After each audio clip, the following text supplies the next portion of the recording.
morning, all. I believe my clerk is lining the jury up to bring them in. All rise for the jury.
Please come forward, sir.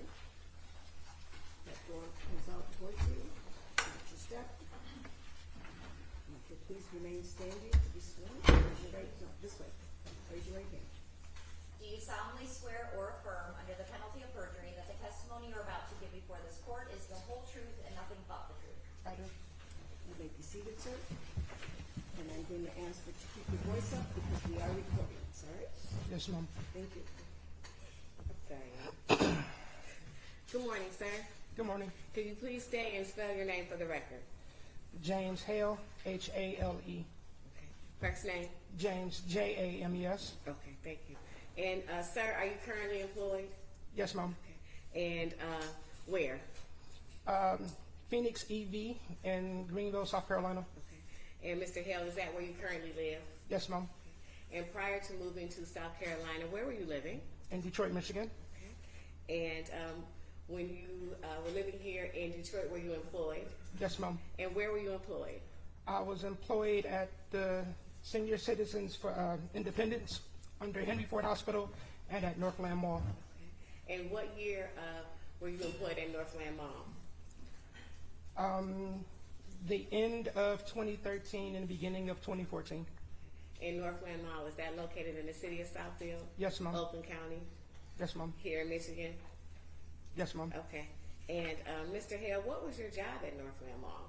I was a security officer. Okay. And were you hired by the mall itself, or were you hired by a private security company? By the private security company. Okay. And when you were hired by the private security company to provide security at Northland Mall, did you have to go through any type of training? We had manuals that we went through, and we went through training on how to apply handcuffs. Okay. And did that training also include how to interact with customers at the mall? No, ma'am. Okay, all right. And you said training as to how to apply handcuffs. Yes, ma'am. Did you have to complete that training before you were issued a pair of handcuffs? Not really, no, ma'am. Okay, all right. As a security guard, did you carry a weapon? No, ma'am. Okay. What about a radio? Yes, ma'am. Okay. Did you carry mace? No, ma'am. Okay. Now, Mr. Hale, are you familiar with the term observe and report? Yes, ma'am. And how are you familiar with that term? That's what we were supposed to do. How can I put it? As far as I understood, being a security guard, you were a visual deterrent. You were there to make the client and the customers feel safe, knowing that someone was watching over you. You see something, you report it. And was that your understanding of your role at Northland Mall, to be a visual deterrent? Yes, ma'am. Okay. I'm going to object as the relevance of his role. Your understanding. Each person might have a different role. Sorry. I believe my question was that your understanding of the job as a Northland security guard as to what your role was? Yes, ma'am. Well, thank you. Thank you. Excuse me. Now, Mr. Hale, I want to direct your attention to January 28, 2014. Were you working at the Northland Mall on that day? Yes, ma'am. And were you working in your capacity as a security guard? Yes, ma'am. And sir, on that particular day, what were your duties and responsibilities? I don't remember everything that I did that day, but I know I was in dispatch. It was my turn to be in dispatch that day. Okay. And do you recall your shift on January 20th, 2014? My normal shift was 5 to 11:30, I believe. And you mentioned that you were on dispatch. Can you explain for the jury what that means? To be in dispatch, you sat in the office, you monitored the cameras, and you answered the phones if anyone called for assistance. And were there other security guards working at that time on January 20th, 2014? Yes, ma'am.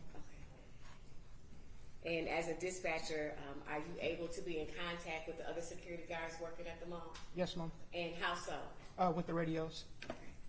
And the radio, is that like a walkie-talkie? Yes, ma'am. Okay. And where was the dispatch office located inside the mall? It's in the basement.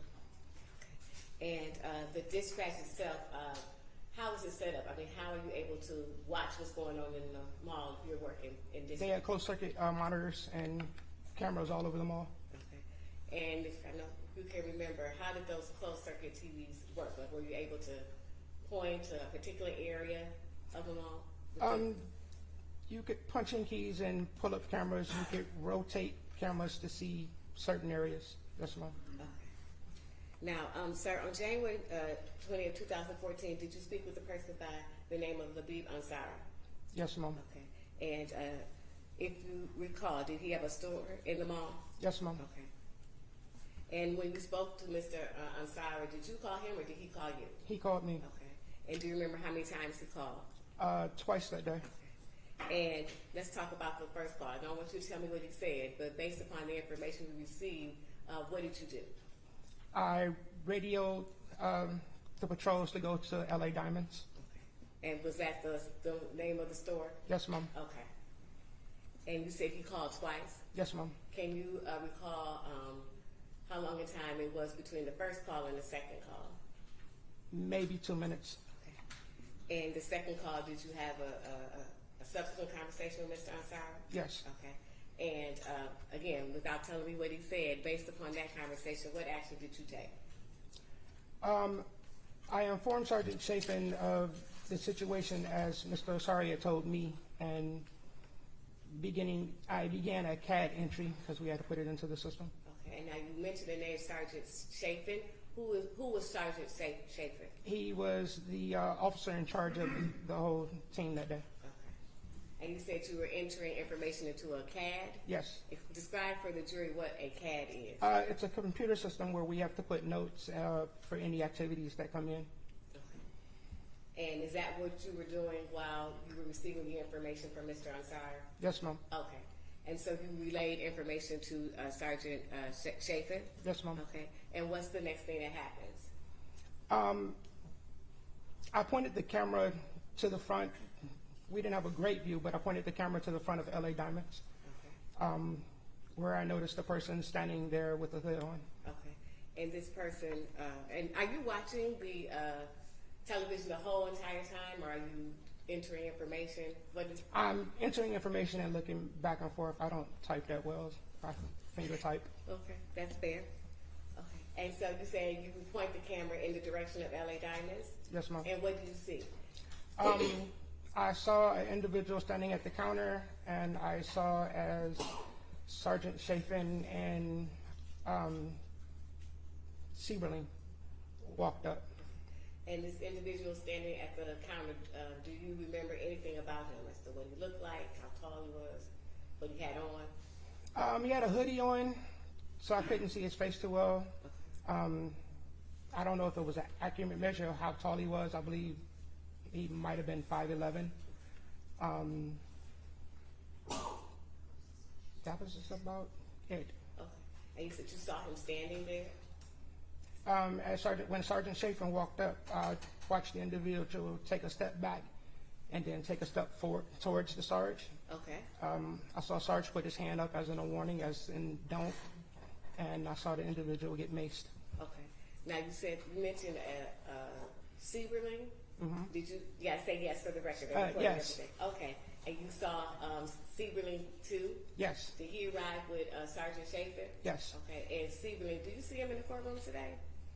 Yes. Okay, and can you just point to him? Gentleman right there. Okay, and there's three gentlemen. Be a little bit more specific. Gentleman in the black suit with the glasses. Okay, you're right. Let the record reflect that the witness has identified Mr. Seiberling. The record will so reflect. Thank you. And so was Mr. Seiberling, was he with Mr. Schaefer? Yes. Sergeant Schaefer? Yes. Okay. And so you said you saw Sergeant Schaefer mace the individual? Yes. Okay, and what did you see next? The individual went down, and then I saw Sergeant Chafin and Mr. Seiberling attempt to put handcuffs on him. And are you watching this the whole entire time? At that time, I had to pick up the phone, and it was protocol that if anytime someone was maced, we had to call 911 to alert the police to come. Okay, now you said that you saw Sergeant Chafin and Seiberling attempt to put handcuffs. Can you be a little bit more specific? What did you see them do? I saw them approach him and turn him over, and he was struggling. Okay. When you say turn him over, at this point, is he still on his feet? No, he was on the ground. Okay. He was on the ground after being maced, and they went to turn him over to apply the handcuffs. Okay. So let's take a step back. So at some point, he's standing up after being maced? No, after being maced, he bent over and just went down to the ground. He went down to the ground. And when he went down to the ground, did you see Mr. Seiberling and Mr. Chafin go down to the ground with him? They went. They were hunched over him, attempting to handcuff him. Yes. Okay. The individual that you saw on the ground, was he throwing any punches? As to what you could see. I saw him thrashing around. I don't know if he actually. I couldn't tell if he was actually throwing punches, but he wasn't being still. Okay. Do any additional security guards show up? Yes. Okay. And do you know who showed up? I don't recall in what order they showed up, but Okay. I know I don't need the order, just Officer Hamilton showed up. Officer, I can't think of his name. It's the gentleman right there in the middle, and then Officer McGee. They all showed up. okay. You said Officer Hamilton showed up, and then you said the gentleman in the middle. Yes. Okay. And can you just be a little bit more specific? Gaven. Okay. Officer Gaven. Okay. All right. He showed up. You're on the record, but Gaven King. And then who else showed up? Officer McGee. Okay. And do you see him in the courtroom this morning?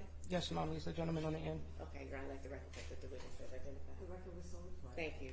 And so eventually these three individuals show up? Yes. Okay. And when these three individuals show up, what happens? What do you see? Well, they didn't show up at the same time. Okay. If I recall correct, Sergeant Chafin called for assistance. And then I saw all of them on the ground. They were tussling like they were trying to get control of the individual, and they were having a hard time. Okay. Now, when you use the word tussling, what do you mean by that? Wrestling? And they were wrestling the individual? Yes. Okay. And could you tell if the individual was face up or face down? When this I could not wrestling tell. was going on? I couldn't tell. Okay. All right. Are all the security guards, are they all on the floor with the individual? Yes. Rephrase your question. Where did you see all the security guards with the individual? All the security guards, they were on the floor with the individual.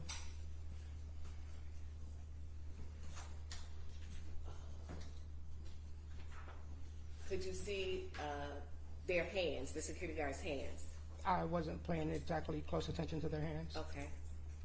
Now, you said that all the security guards were on the floor with the individual. Do you know how long they were on the floor with him? No, ma'am, I don't recall. Okay. Was it minutes, seconds, hours? I don't think it was hours. It was several minutes. Okay.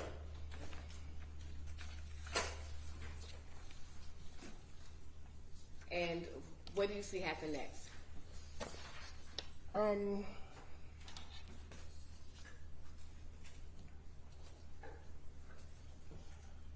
After a while, they stood up and I don't recall who did it, but they lifted the individual up and leaned him up against the wall at LA Diamonds. Okay. Now, when you say they, who are you referring to? I don't recall exactly who it was that moved him. Okay. Now, when you say eventually they got off the floor, they being who? Who got off the floor? The security guards. Okay. And when the security guards got off the floor, where was the individual that they were? He was still on the floor in handcuffs. Okay. Could you see if he was face up or face down at this point?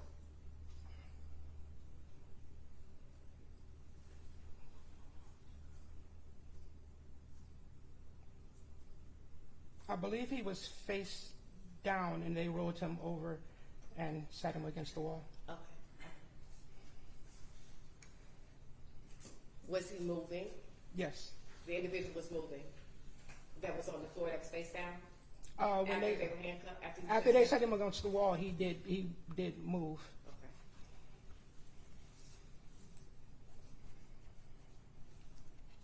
Did you call 911? Yes, ma'am. Okay.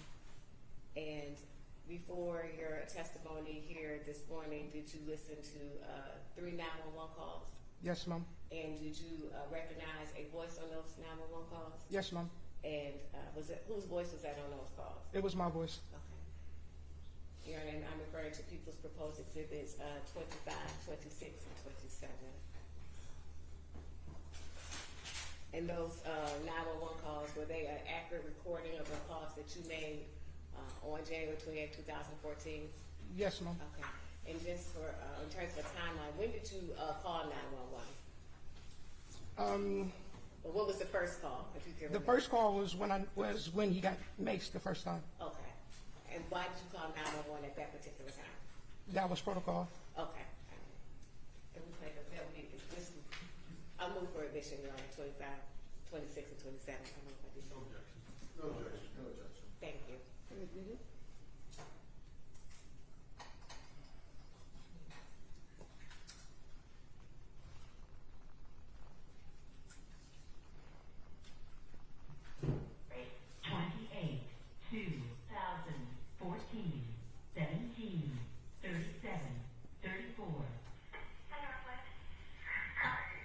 We have a gentleman who's causing issues at one of our jewelry stores.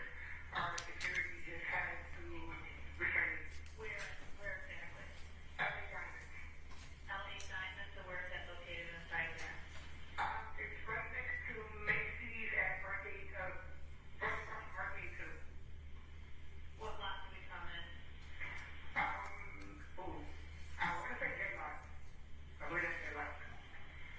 What is the guy's place? All I know is a black male, approximately 5'11". I'm in this side, I'm watching on camera. My guy is there on the same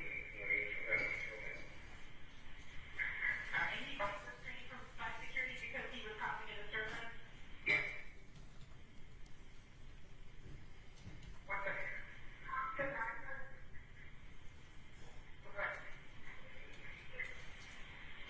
It looks like it's set up somewhere.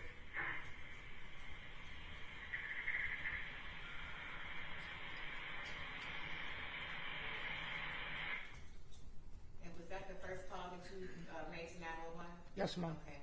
And let me back up for a second. Now, before Sergeant Chafin makes contact with the individual, what was the individual doing? Tell you what the store owner told me he was doing. No, you can't tell me what the store order. What did you see from you looking at the camera? When I looked at the camera, he was just standing there. Okay.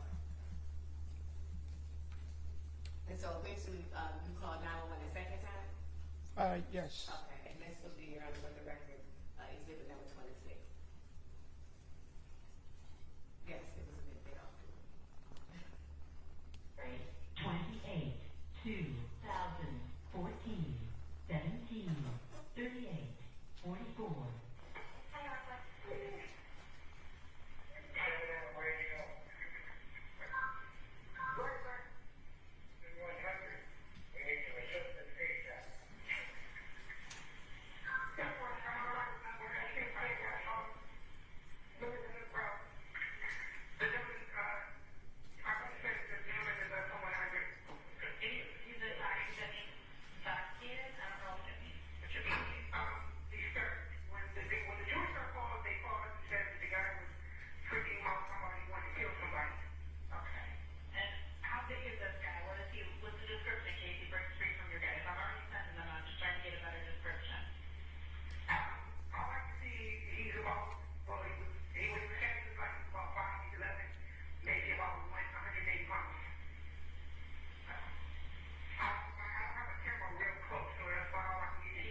10-100 and speaking to the dispatch, the 911 dispatcher. What is a 10-100? If I remember correctly, and I can't say I do, I believe it meant that the person was disturbed. And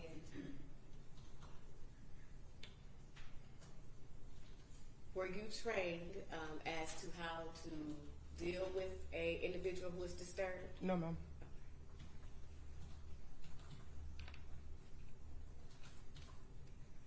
And then eventually there was a third call that you placed to 911? Yes, ma'am. Okay. Yeah. Now, at the beginning of the call, there was a 911 call. There's a male voice. Did you remember hearing the male voice at the beginning of the second 911 call that I played? I believe that came over the radio. Yes, ma'am. Okay. And did you recognize that voice? I believe that was Sergeant Schaefer. Okay. Yes, 20 seconds. 28, 2014, 17, 49, 34. Hi, my son is requesting, I guess, the ambulance should be built as well. Okay, is somebody hurt or for commitment? For the second gentleman. Okay, is somebody hurt or for commitment? 1 second. What's that, somebody else?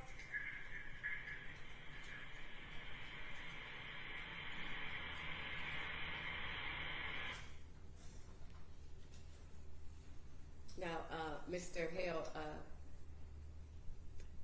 was Southfield Police and or EMS requested? Yes. Okay, and why? Sergeant Schaefer told me to call him. And did they eventually respond to Northland Mall? Yes, ma'am. And were you still working in dispatch at that time and monitoring everything on the camera? Yes, ma'am. And did they eventually arrive? Yes, ma'am. Okay, now, on the 911 call, you give information as to go to J-Lot? Yes, ma'am. Okay, and The- what is J-Lot? The parking lots were sectioned off and called different letters of the alphabet. And I told them I was guessing because I was still fairly new and we didn't have a map in dispatch. So I just took a guess at J-Lot. And were you watching when EMS arrived? Yes. Okay. And what did you observe? EMS came in the door that was facing Greenfield Road, and they came over and started their procedure with the gentleman. Let me ask you this. You stated earlier in your testimony that the individual was put up against the pillar or the wall. Mm-hmm. Could you tell if he was still handcuffed at this time? Yes, Okay. Was he He was- handcuffed in front or behind? behind his back. Okay.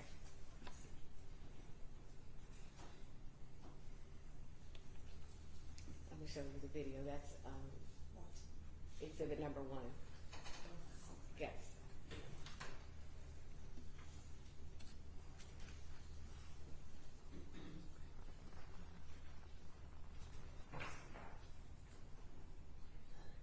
Now, Mr. Hale, are you the one that's in dispatch kind of focusing the camera on this area of the mall? Yes, ma'am. Okay, all right. And this is on January 28, 2014. Yes, ma'am. And is that you kind of maneuvering it as it kind of motions? Yes, ma'am. Okay. And you're zooming in, Yes, ma'am. and why are you doing that? To try to get a better view. Okay.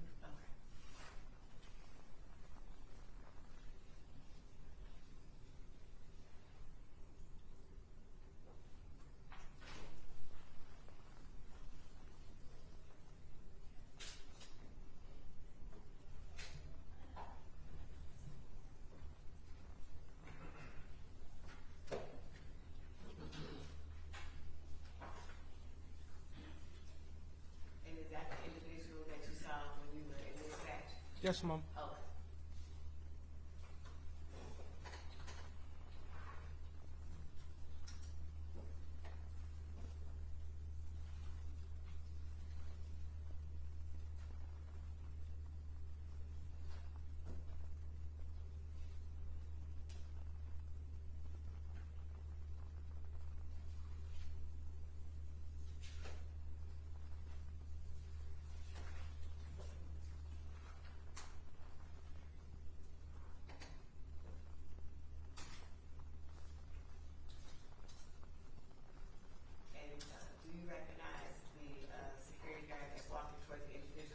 That's Sergeant Chafin. Okay.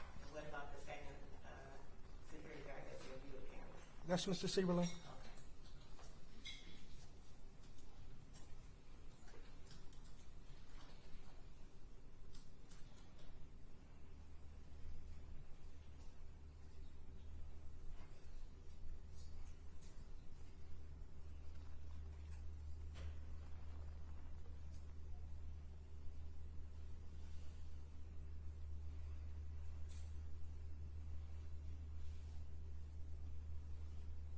Now, Mr. Hill, at any time where you were watching this, did you see any weapons on the individual? No, ma'am. Okay.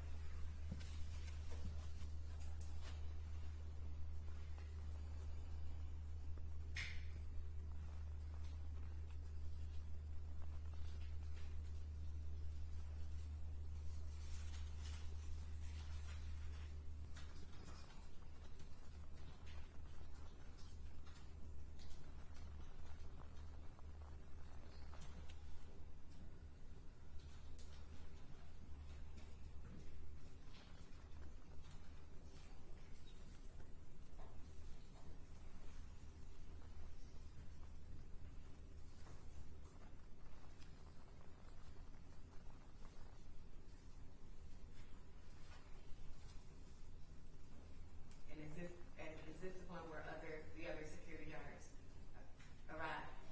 Yes, ma'am. I believe Officer Hamilton is already there.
The individual that walked up, the security guard that walked up? I believe that's Mr. Gaven.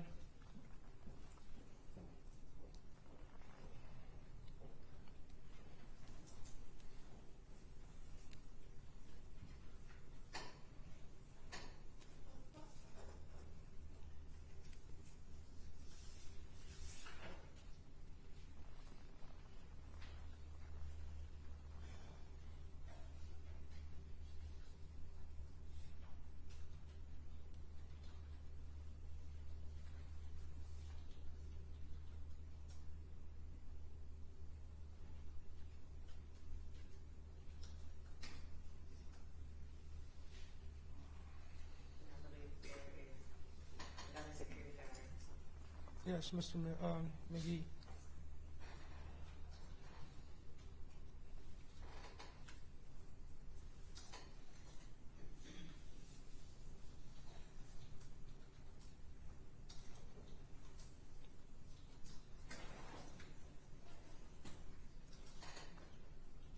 I have no other questions. Thank you.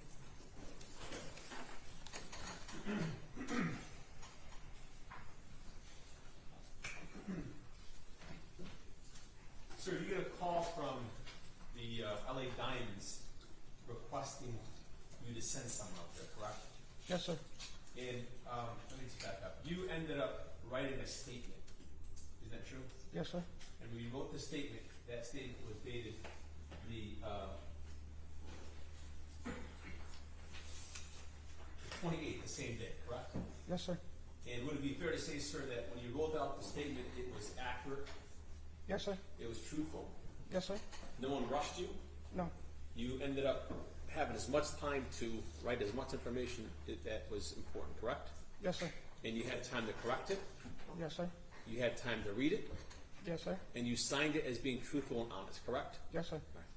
So isn't it true you get a phone call from the LA Diamonds owner saying a man just threatened to kill someone.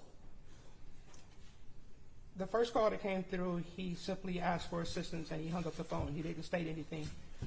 The second phone call that came through, he said that there was a gentleman in his store staring at him, and the gentleman said, "I'm going to kill someone." Okay. And he calls back and says, "Get someone up here before I shoot him myself." That was the second phone call. He said all of that in the same statement. He said, "If you guys don't get somebody up here, I'll shoot him." Okay. And then that's when you see Sergeant Chafin. Approach. You look at your camera, the grainy video that you just saw, correct? Yes. That records in like every 2 seconds, correct? It doesn't play normally. I don't know how it records. I just know it's constant. Okay. When you were watching it, it's constant, but maybe record differently, correct? If you know. I don't know how it records. I just know that what I see on the screen is what it records. What you're seeing, Yes. you're viewing it on with camera as you were watching it live, correct? Yes. Okay. So when you're watching it live, you can see it in basically, it's basically live. Basically, there's no pausing, there's no skipping. No. When you watch the one that was displayed, people walk a little different. Yes. So it records differently. Would that be fair to say? Yes. All right. So at some point, sir, you see Sergeant Chafin. He's a sergeant, which means he's the one in charge of the scene, correct? Yes. And how long were you working for the security company on day of January 28, 2014? How long have you been working for? Maybe 3 months. Okay. And did you work the floors of the mall as well? I'm sorry? Did you do security where you walked around the floors of the mall as well, or did you only do dispatch? Oh, I patrolled as well, yes. Okay. So at some point, sir, you see Chafin approach this individual, correct? Yes. You see Chafin, the sergeant in charge, point to leave. He tells him to leave. Do you remember that, sir? No. Okay. But would you agree that if it's on camera, then that's what it might be? There's no audio in the office, so I can't hear anything. I can only speculate about what was said. All right, that's fine. So, at some point or other, sir, do you remember seeing his finger pointing? No. All right. At some point or other, sir, do you ever see Sergeant Chafin take out the mace and just hold it? No. Okay. So this is over 10 years ago. So your memory isn't the greatest. Would that be fair to say? Yes. Okay. So you called 911 because you saw that mace was administered, correct? Yes. So that's your protocol, right? Yes. And as security, you indicate something about observe and report, right? Yes. So are you telling this court that the only duty that you had was to report things? So if someone was assaulting another, you're not supposed to intervene?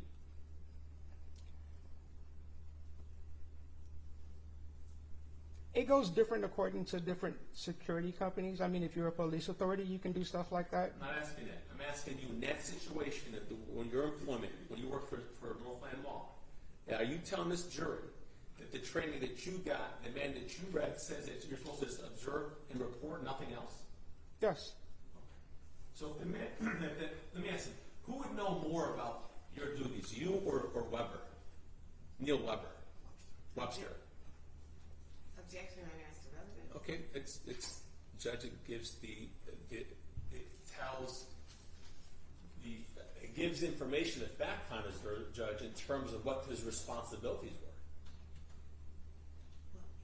Well, I believe that that's the question he should ask. Whether or not he knows more about his job. I'm just asking him. I believe that's the question he should ask. Ask it that way or ask a different All right. question? Does Neil Webster, he trains you, correct? No, he didn't train me. Is he in charge of training anyone at all? I don't know if he trained. He wasn't the one who trained me. I don't know if he changed anyone. Who did you report to? Sergeant Chafin. Okay. And who did he report to? I believe he reported to Mr. Webster. And sir, is the only person mace someone that was, the only person that had mace that day was Sergeant Chafin, correct? No, a lot of the guards had mace. I hadn't been there long enough. All right. My question to you that day, was Chafin the only one that had mace? If you know. I believe all of them had mace, sir. Did you see any of them with mace? I believe it was a part of their normal uniform. All right. So did you have mace? No, sir. But you had a uniform, didn't you? Yes, sir. And sir,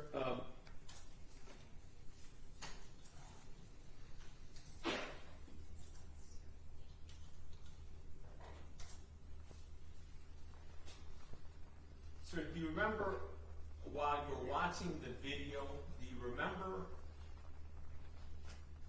that Cochran was getting the best of the officers in terms of the struggle? Yes. Do you remember describing it as he was handing them their asses? I don't remember the term I used per se, but I do remember they were not having an easy time. I'm sorry?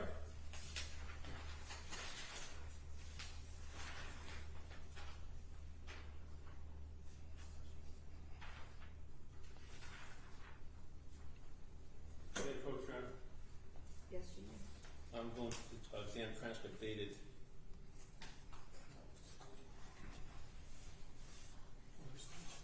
August 8, 2022, page 51 to 52. Sir, I'm going to bring your attention to Could you indicate the lines you're Yes. referring to? line 24, 25, the next page is your answer.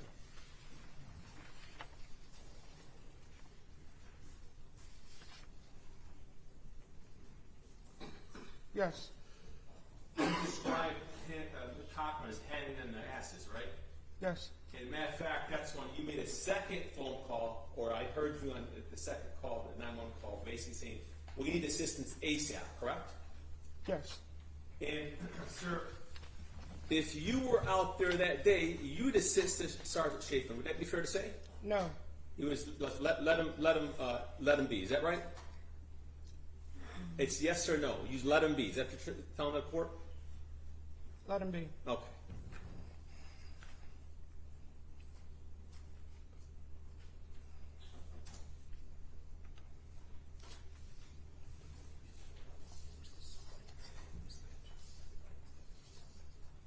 So, sir, you were calling other individuals to go assist Sergeant Chafin, right? Per Sergeant Chafin's request, yes. So you were listening to your sergeant Yes. because he's the one that has more authority than you, correct? Yes. He has more authority than the other officers as well, correct? That are not sergeants? Yes.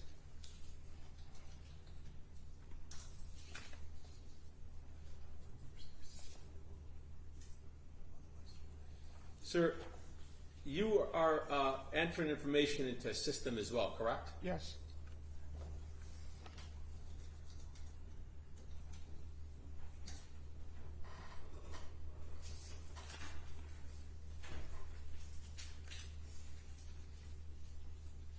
Sir, did you read the training manuals that you were given? Yes. Did you ever voice your opinion, or did you ever have issues with the training manual? Not with the manual per se. Okay, nothing further.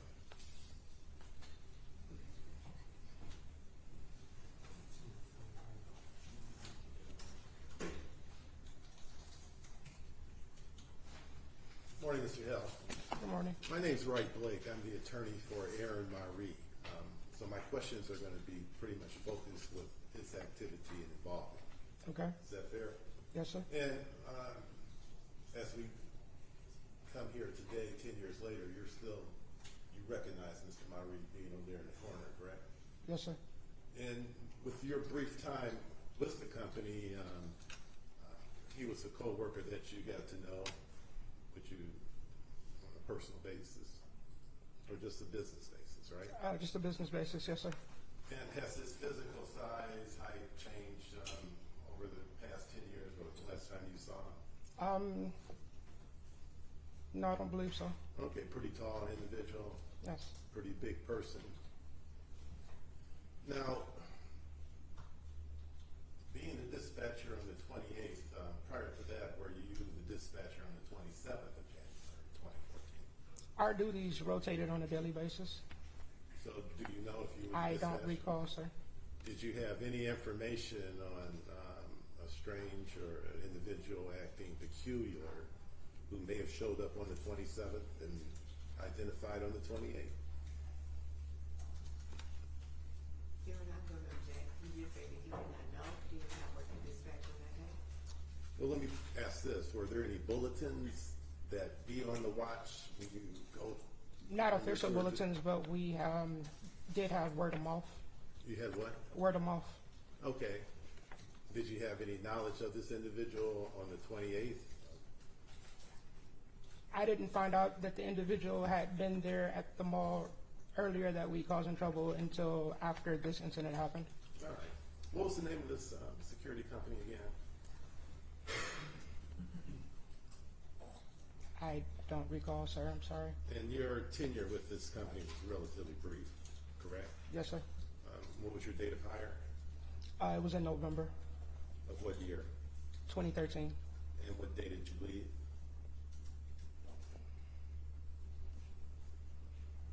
Or what month?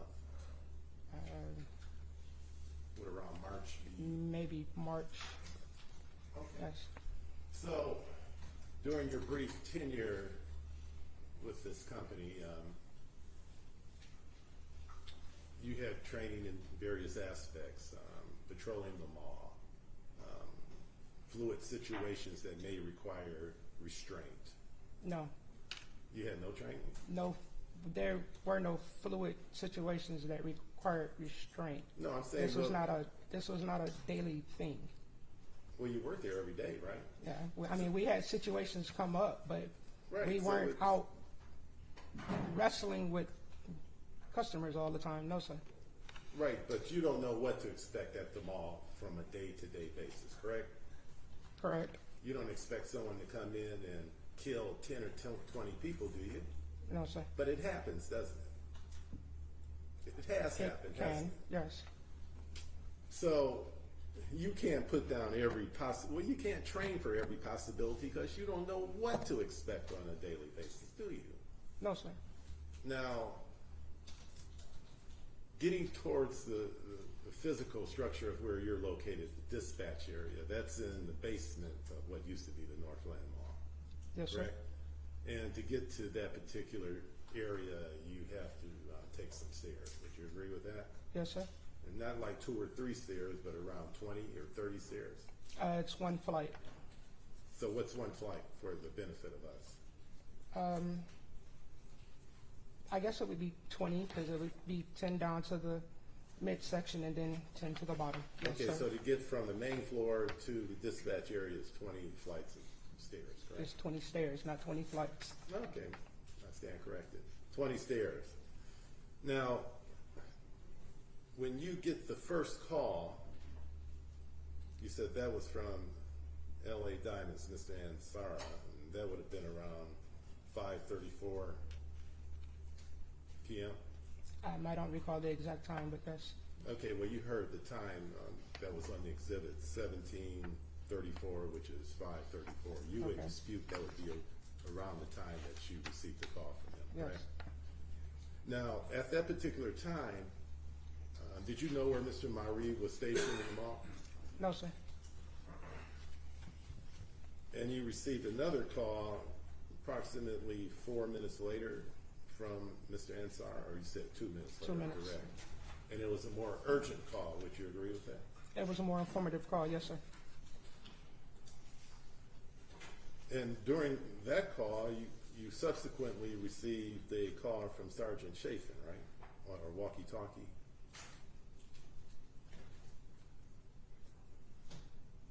What do you mean during the call with Mr. Asari? No. Okay, but I said after that. Did you receive a call or some communication with Sergeant Chafin about the development of this? Yes. Now, prior to that, how many officers were on duty when you received that call, if you know, in the mall? for this security service?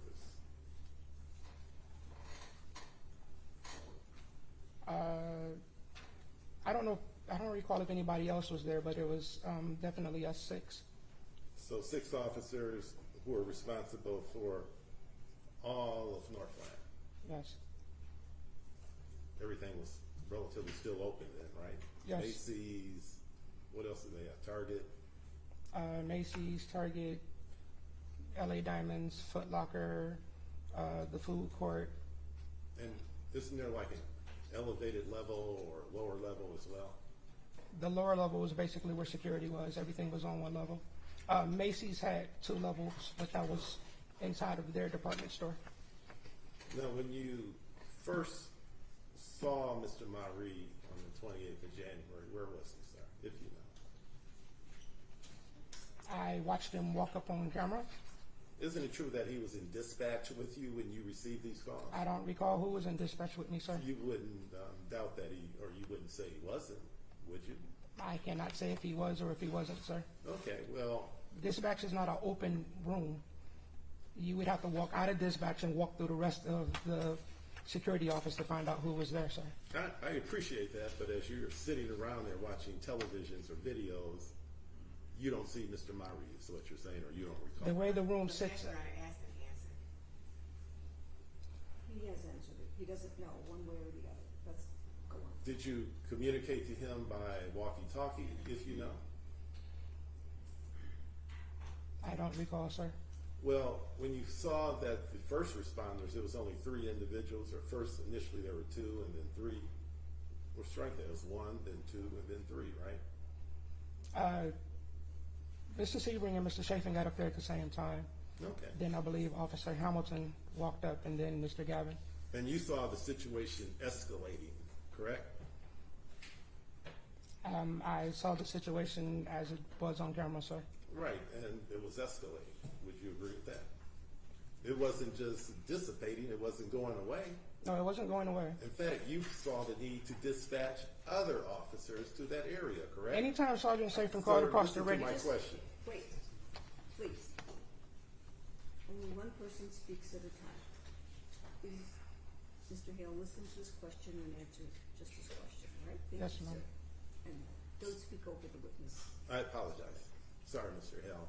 Didn't you see the need to call every officer in that mall on duty to that area, sir? Yes or no? No, So you dispatched to certain particular officers to go to that area?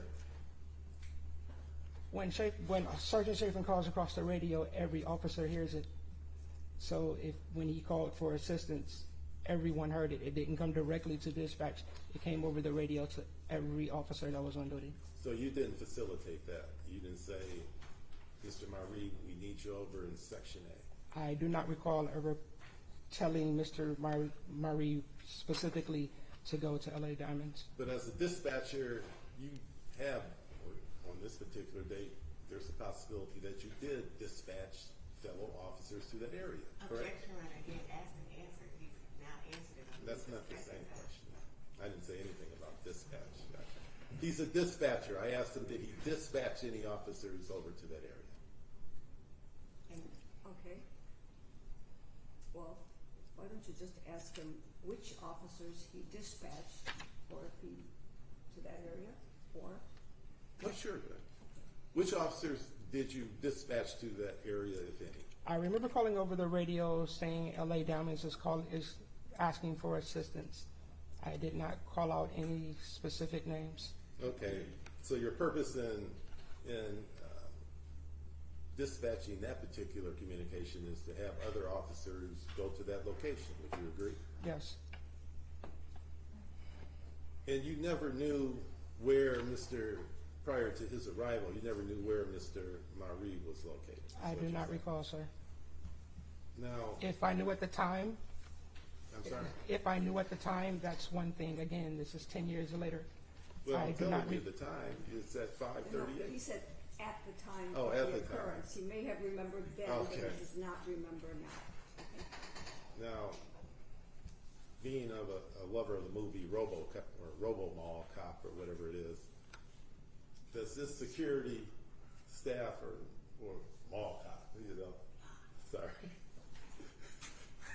I only saw it once or twice. Mall cop. Did you have any vehicles or equipment to transport the officers from one end of the mall to the other? There was a patrol vehicle that they used outside to patrol the parking lots. So your answer would be no as far as inside, No. none of those scooters or anything. So they would physically have to get to that location, right? Yes. And how far is Target from LA Diamonds? If you know. I know where it's at in the mall. I don't know the approximate Is it distance. 100 yards, 50 yards? I don't know how to measure in yards, so I'd say maybe a quarter of a mile, if that. Because you have to make, from LA Diamonds, go down the hallway, make a right, go to the next hallway, make a left, and go straight. That's if you go straight to LA Diamond, correct? That's coming from LA Diamonds to Target, yes. And how far is the dispatch office from LA Diamonds? From where LA Diamonds is sitting, there's directly across the hallway, there's some steps. If you go down the steps, you make a left, and dispatch is in the hallway, directly up under the hallway that LA Diamonds is sitting at. Okay.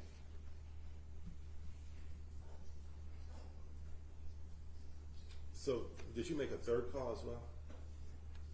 To 911? Yes. Yes. And that was at 5:49, correct? Yes. You wouldn't dispute that. So all of this took place from start to finish in less than 10 minutes. Would you agree? Yes. And for most of those 10 minutes, Mr. Maree is not even there until at the end. Would you agree with that? Yes.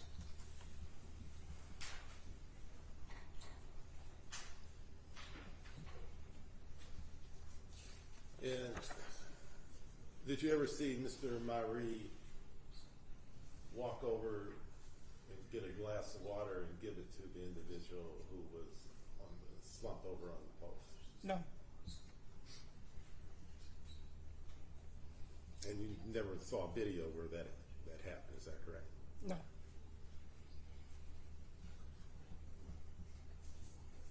You're not disputing that it didn't happen, or it did happen, you just didn't see it. I just didn't see it. Did you, well, in the chain of command, you didn't have any rank position. No. Did Mr. Maree have any rank position? I don't recall. After this incident, you made a police report, or strike that, you gave a witness statement, correct? Yes. And who did you give that statement to? I wrote the statement out and put it in CAD, and I believe it was given to the police department. Okay, but you didn't give it to anybody yourself. You just put it in, you inputted it in your system, and that was the end of it, correct? I input it into the system, and then I did the handwritten statement, and it goes into a binder. And other than that, you never talked to anybody from Southfield Police Department? No. Oakland County Prosecutor's Office? I don't recall if I spoke to the Oakland County Police Department, no. To the prosecutor's office. And once again, after the 28th of January, you continued your employment at that company, correct? Yes. And Mr. Maree also continued his employment at that particular company and location after the 28th, correct? Yes.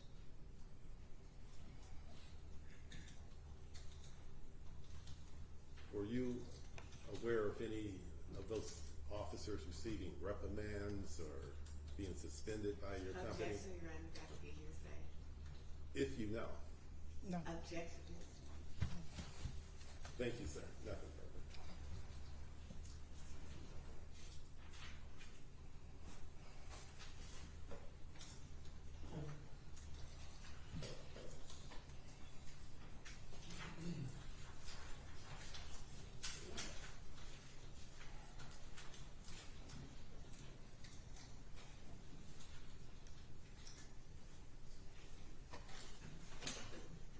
Good morning, Mr. Hale. How are you?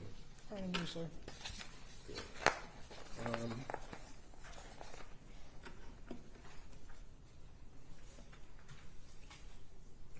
earlier you said, I believe, that you did not take the handcuff training, correct? I was given handcuff training on how to apply the handcuffs and to make sure they were locked in place. So you did take training. Wasn't it extensive training? I'm sorry? Was it an extensive training? Or how were you trained in it? I had to read the manuals, and I was trained on how to apply handcuffs before I went on the floor to patrol by myself. So you also took the continuing training too? Or were you? I don't know what the continuing training is, sir.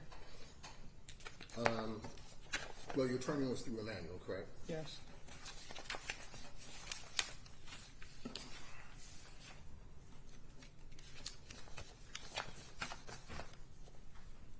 Let's see. If I show you pages from the manual, would you recognize them? I cannot say that I would, sir. Okay, but you will be able to read and see if this looks like the manual that you took. Yes, sir. Okay. May I approach? Yes, you may.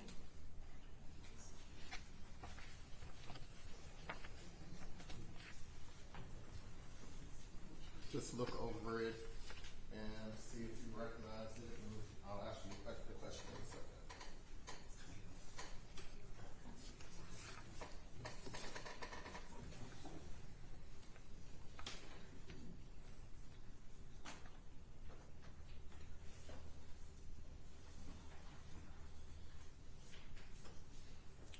Do you recognize that? It looks familiar, sir. All right. It states that it's continuing education training manual. Those are just pages. Yes, sir. The pages that I gave you are page 4, 5, 6, 7, 9, and 12. I believe in that order. Yes. I would like you to read pages 4, 5, 6, and 7, the highlighted parts. Your Honor, at this point, I will object. It's part of the manual. It's an exhibit. It's in evidence. You may read it. Go ahead, sir.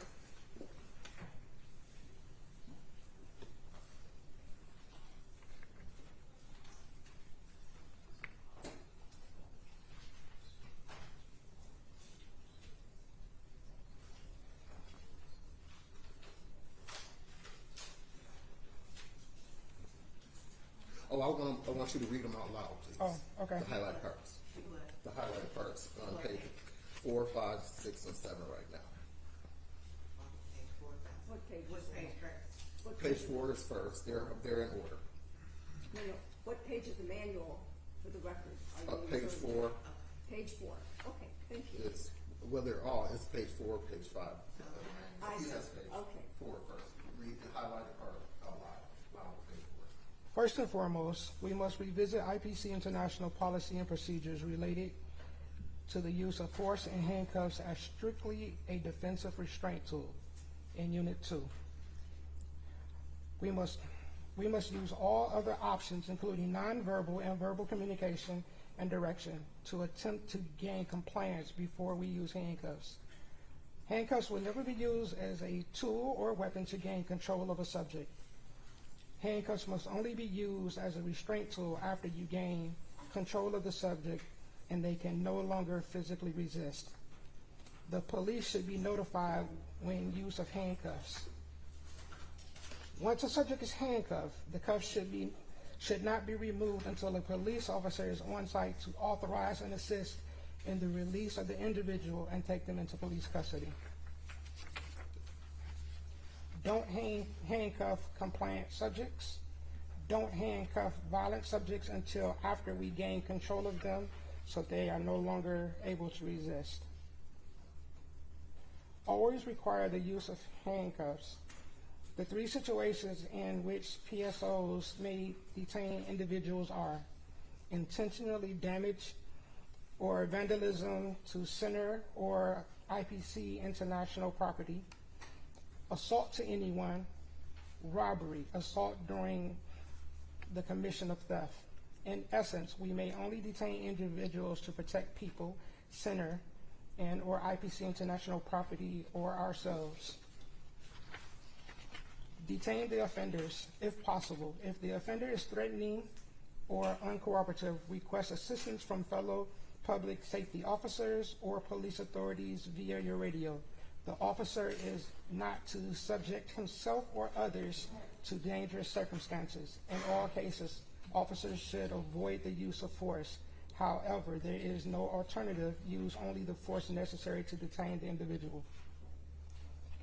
If an officer is informed and subsequently determines that a customer has either been robbed or assaulted in the center, then prompt action is required. The officer should immediately contact the police department for assistance. If time permits, a public safety officer should attempt to find out if the victim intends to sign a complaint against the individual who committed an offense against him. In this case only, a public safety officer may pursue and detain an individual who he has reasonable cause to believe has committed criminal offense against an individual. This requires that the officer either witness the offense personally or there remains no doubt about the occurrence and identity of the offender, either through his appearance or action.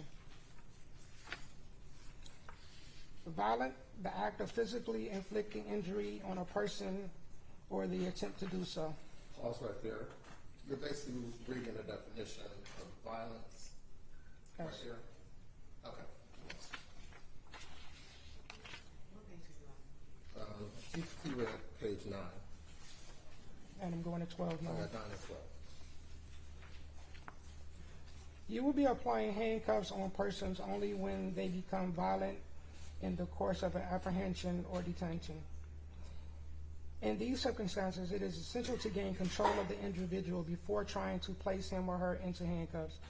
Control is gained through physical intervention as necessary to neutralize the individual. Once the control has been gained, handcuffs should be applied if it is necessary to maintain control until arrival of local law enforcement officers.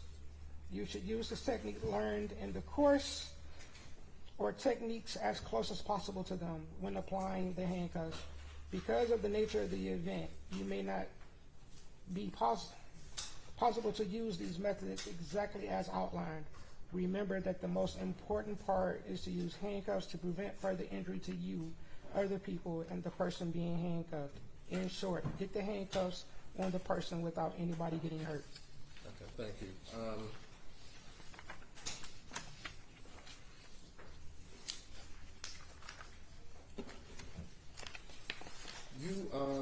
You were the dispatcher that day, basically. Yes, So you were the person who's responsible for calling the police.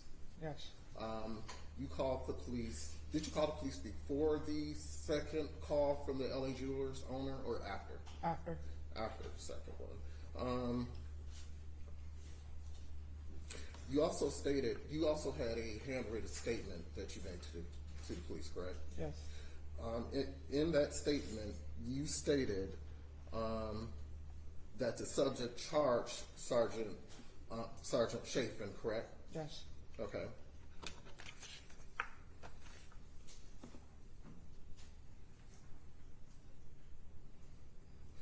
You also stated that when you called the police, that the officers were trying to get the subject under control, correct? Yes. And that they were unable to get the subject under control. Yes. Okay.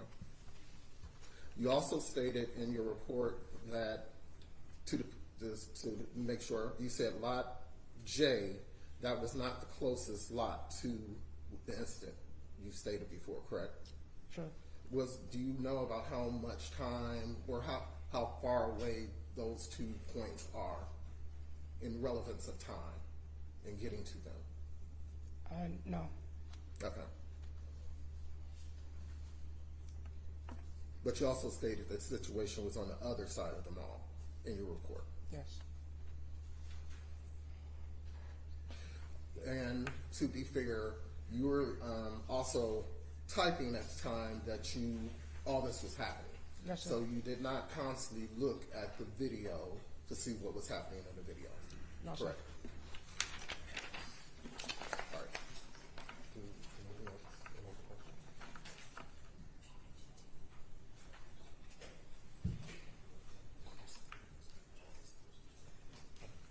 All right. At that time, someone had to stay in dispatch at all times, correct? Yes. So everybody else had responded. You're the only one who was left with responsibility of being in the dispatch at that time. Yes. All right. Thank you. No further questions.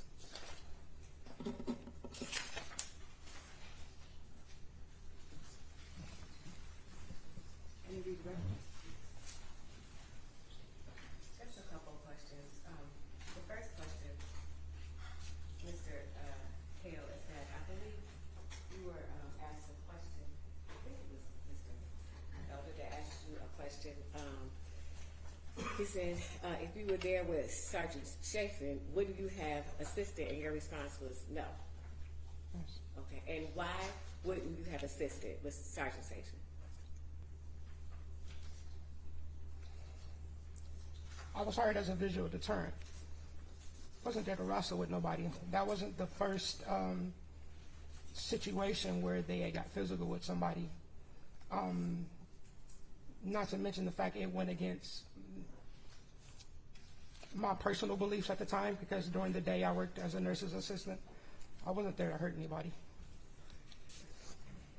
And Mr. Braxton had you to read some portions of the handcuffing procedures. Mm-hmm. Yeah, say yes for Yes. the record. Yeah, keep your voice. I'm sorry. Okay. So could you read from the first paragraph? This, and I'm referring to page 18, first paragraph. Are we talking about the manual? Yes, this is the manual. This is Exhibit 46. Okay. First paragraph, page 18. If you could read that portion. When in handcuffs, subject will have limited ability to move, balance themselves, defend themselves, or catch themselves should they fall. Once you have placed handcuffs on someone, you have assumed the legal and moral responsibility for protecting them from harm. This means that you cannot leave them alone, let them trip or fall, damage their wrists or shoulders, etc. And I believe there is a last portion on that, page 18. Let me just see if I can take it. You could read that. The last paragraph in the two bullet points. You must also be aware that handcuffed subjects, as a result of their limited ability to move, are at greater risk of suffering positional injuries. Positional injuries are injuries caused by placing a handcuffed individual in positions that have been shown to cause or aggravate injuries, including muscle strains, broken bones, and positional asphyxia. Positional asphyxia, suffocating as a result of a person's position restricting their ability to breathe normally. Avoid leaving people lying face down or hunched over in any way that could restrict the flow of air through their lungs. Thank you. That's it. Sir, are you aware of the fact that once the handcuffs were placed on Mr. Cochran, that within a very short period of time he was rolled over to his side?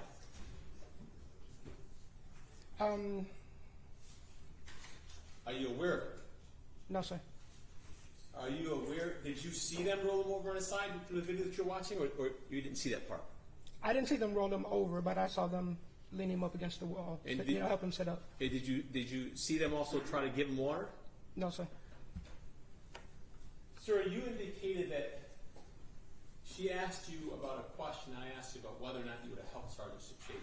Yes. And you said it goes against your beliefs, correct? It went against, yes, So you worked there for, you said 3 months? yes, So you took money from a person, a company that gave you a job. You're supposed to, you read the manual, but you still stayed there and worked there knowing that's part of your job, correct? we were hired as visual deterrents, so My question was, you read the manual, it went against your beliefs, but you still worked there and you took their money, correct? yes, knowing that if someone, your fellow employee, needed your help, you wouldn't have helped them, correct? Yes or no? It depends on the situation, sir. So your answer is, depending on the situation, someone can get hurt, someone can get, maybe they can't, depending on the way you feel that day, right? Yes, sir. Nothing further. No questions, Judge. No question. All right, thank you. You may step down. Thank you. Mr. Aaron. Thank you. Watch your step, please.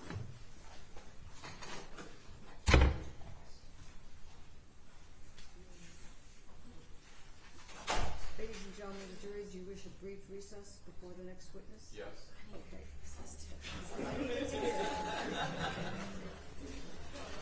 All right, jury.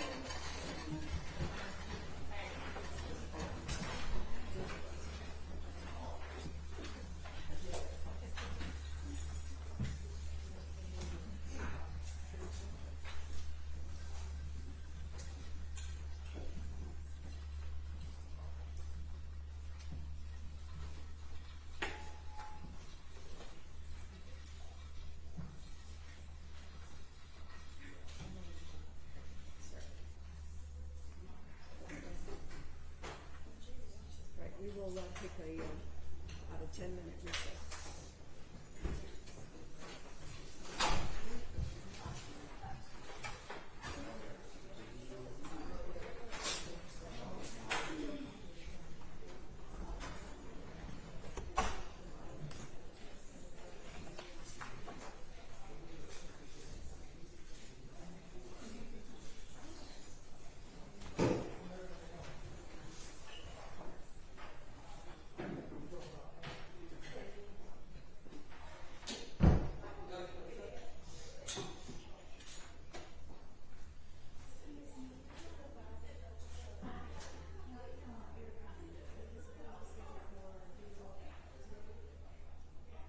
I have no idea what that is. Is that one of our defendants?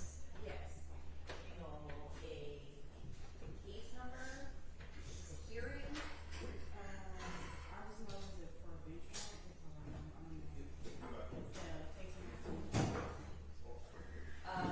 Okay.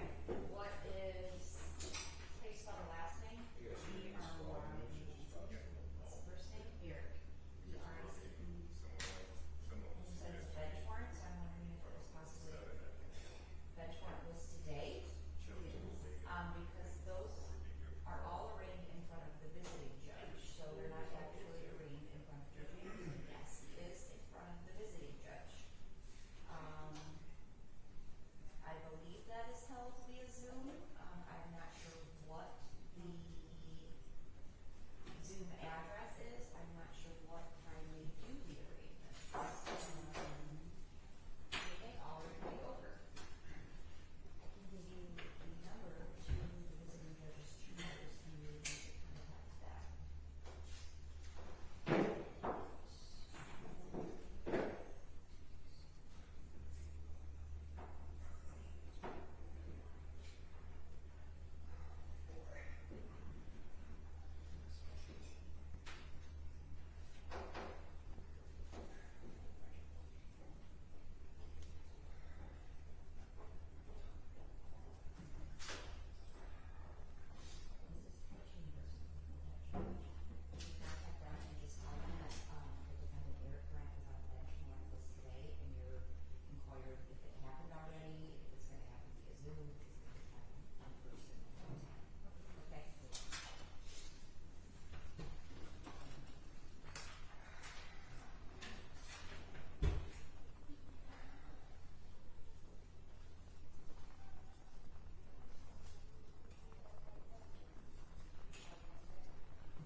amazing in this courtroom. Yeah, okay, good. I mean, not good that it's not just me. I've got this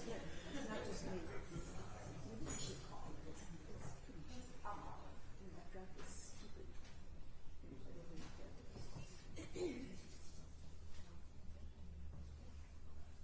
Your Honor, recalling People v. King, case number 2023-284-855 FH. Recalling People v. Maree, case number 2023-284-856 FH. And recalling People v. Seiberling, case number 2023-284-857 FH.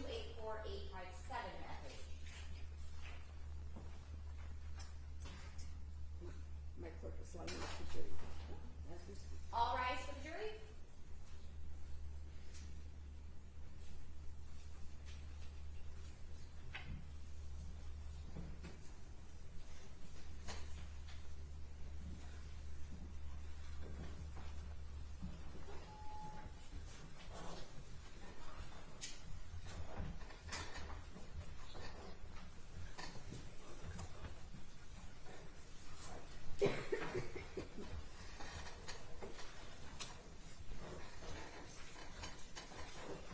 You may be seated.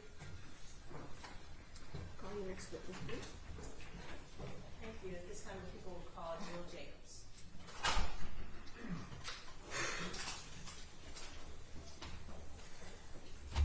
Stop the step. If you could please turn towards me and raise your right hand, please. Do you solemnly swear or affirm under the penalty of perjury that the testimony you're about to give before this court is the whole truth and nothing but the truth? I do. Good morning. Good morning. Could you say and spell your first and last name, please? Jill Jacobs, Jillljacobs. Thank you. And where do you work now? Now I'm a therapist with Solid Ground and Frontline Consulting. And in 2014, was that how you were employed? No, I was with the City of Southfield as a police officer. And how long were you a Southfield police officer? At that time? Yes. Okay, I got to do math. From 96 until 2014. So 14, 15, 16, 17, 18 years, I think. Okay. On January 28th of 2014, were you working on that day? I was. And do you recall receiving a police run to the Northland Mall? I do. Is that in the city of Southfield? It is. County of Oakland? Yes. Were you working alone or with a partner? It's solo in a car. And do you recall the nature of the police run you were responding to? Some type of disturbance. Was there any other information, or were you just told some type of disturbance? I'd have to look at my report to Would be that specific, would to that refresh my refresh your memory. memory? Yes, Do you have a copy of your report? I do. Okay, please review that and let me know when your memory is refreshed. The exact verbiage was trouble with the subject. Okay. And did you actually respond to that police run? I did. What happens when you arrive at Northland Mall? I was dispatched with another officer, Rolando Rivera, and we responded to the area that we were initially dispatched to, and we went in, and it unfortunately was the wrong location we were dispatched to. So we went inside, and then as we were trying to determine where the actual location was, a passerby saw us and asked us if we were looking for a certain situation. We said yes. He directed us towards it. As we were going to where the incident was, one of Northland Security sergeants also ended up meeting with us and walked us to the rest of the area. Okay, so from the point that you actually enter Northland Mall to when you actually get over to the area where the incident took place, you know about how long that took? A few minutes. Okay. And when you encounter the security sergeant, does that person take you the rest of the way? Yes. Okay. And what happens when you actually get to the area of the incident? Well, first, let me back up. Where is the incident inside the mall? It is on the east side of the mall. We entered on the west side of the mall, and it is in front of a jewelry store. Okay, do you recall the name of the jewelry store? I think it was Diamond. I'd have to look at my report to be specific. That's fair, it was 10 years ago. If that will refresh your memory, please do so. LA Diamond. Okay. And do you recall if this was inside LA Diamonds or where was the incident as it related to LA Diamonds? It was now on the outside in the hallway area, but at the pillar of LA Diamond.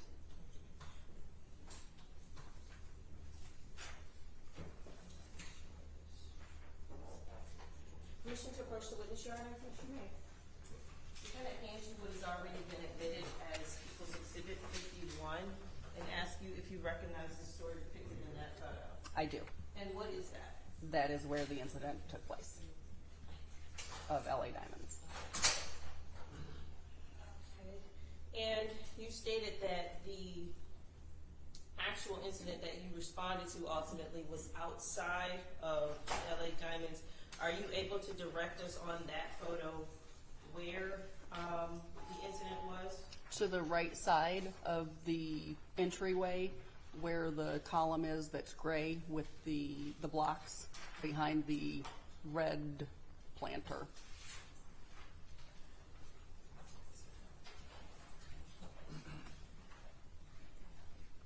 Just for purposes of the record, I've spotlighted an area. Am I in the right area? That's the exact area. Okay. Now, when you actually get to the area that you're ultimately get to the area you're responding to, what do you see? We see some of the security guards are there. There was an individual on the floor who was handcuffed. One of the security guards was checking for a pulse. At that point, our preps did not work well inside, and I wanted to make sure that a life unit was on the way, so I went to an area near an entry-exit door of the mall in order to notify dispatch that we needed life to go code if they were not yet. Now, first I want to talk to you about the handcuffed individual. Where was the handcuffed individual? The exact spot that you had highlighted right there. Was he standing against that post? He was sitting down, slumped. And I believe you said he was handcuffed? Yes. Okay, at the time that you approached the LA Diamonds area, is the individual talking? No, unresponsive. And you stated that you observed one of the security guards check for pulse. Was that correct? Yes. Do you recall which security guard that was? I would have to look at my notes or my report for the exact name. If that will refresh your memory, please do so.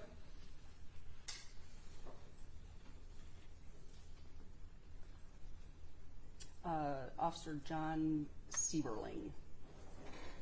Now, what was it about the situation that made you want to radio and say go cold?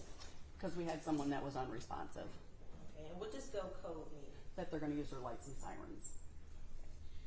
And once you made that call over the radio, did EMS actually respond? They did. Okay, and do you know how long after you made that radio call to go code did they respond? I don't know the exact time, but it was quick. And what happens when EMS finally arrives? They made their way to where the individual was, and then they started their assessment, and at some point they started to use an AED. And were you standing by when EMS started to, I guess, try to perform service on the individual? Yes. At any point in time, did you see the individual being responsive? I did not. What happens next? The handcuffs were removed before EMS or our life unit started theirs. Then they took him and transported to Providence Hospital. Okay. And do you remain at the mall while the individual is being transported? Yes. Okay. And what do you do at the mall? Started collecting statements from the security guards that were involved in the incident. And do you do anything else?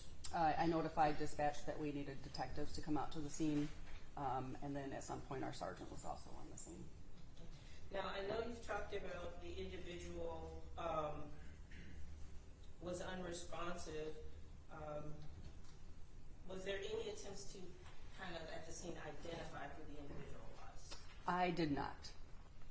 And did you observe any weapons on the person? I did not.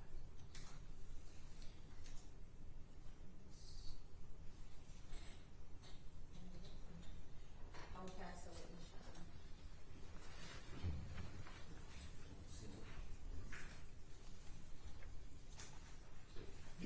Good morning, ma'am. Good morning. How are you today? Good, how are you? back in 2014, you were kind of familiar with some of these security officers at Northland Mall, correct? Yes. Right. And that was through the number of times that you would be called to Northland Mall as part of your duties of being a police officer, correct? Correct. Right. So they had called scope for assistance at Northland Mall so many times that you became familiar with the security guards that worked there. Correct. Right. Now, when you are dispatched, is there a CAD entry that's made? Are you Yes. familiar with that? Yes. Now, you recall being dispatched for a man making threats to kill people? I don't recall that. Would it refresh your memory to see the CAD report from that day? It would.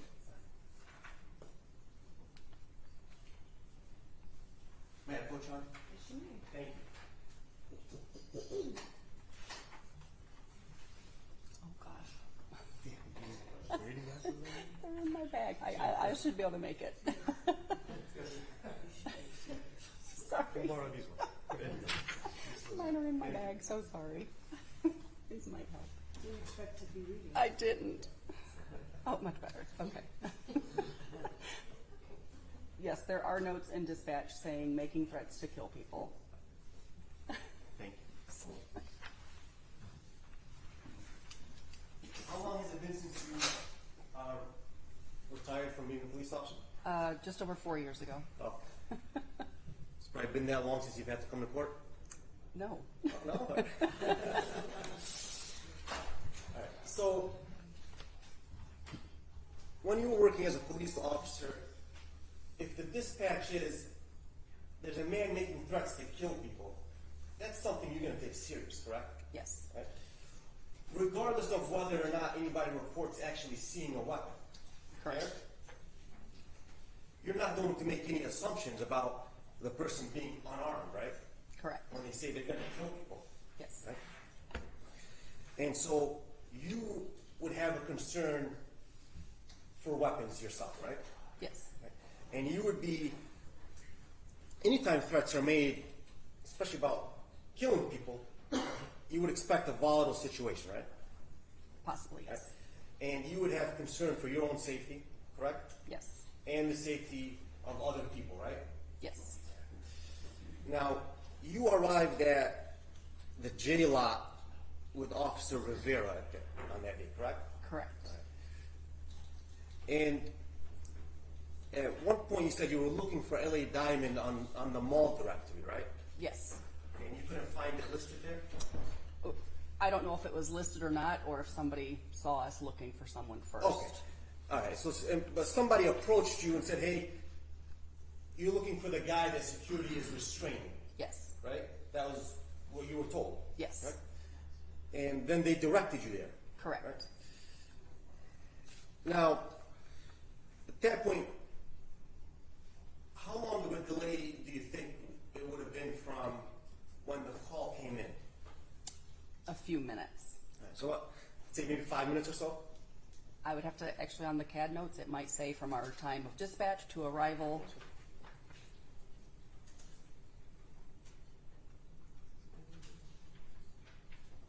It should be timestamped. Can I quote Sean? Yes, you You're probably better at reading it than me. If you find some information, let us know. So it looks like we were dispatched at 18:04, which is 6:04. We arrived at 18:12, which is 6:12 p.m.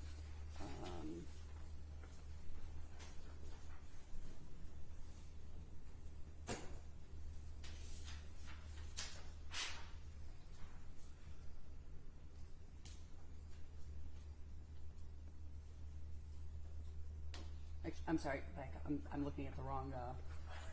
I'm looking at one of the other supervisors that was dispatched. We were originally dispatched at 17:41, which is 5:41. One of us, I don't recall which one, arrived at 17:49. The other, it shows, arrived at 18:08, which is 6:08.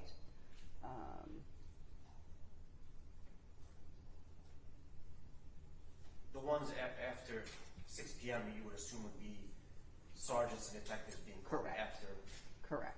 the initial response. So the initial dispatch time was at 1741, and then the arrival was approximately 8 to 9 minutes later.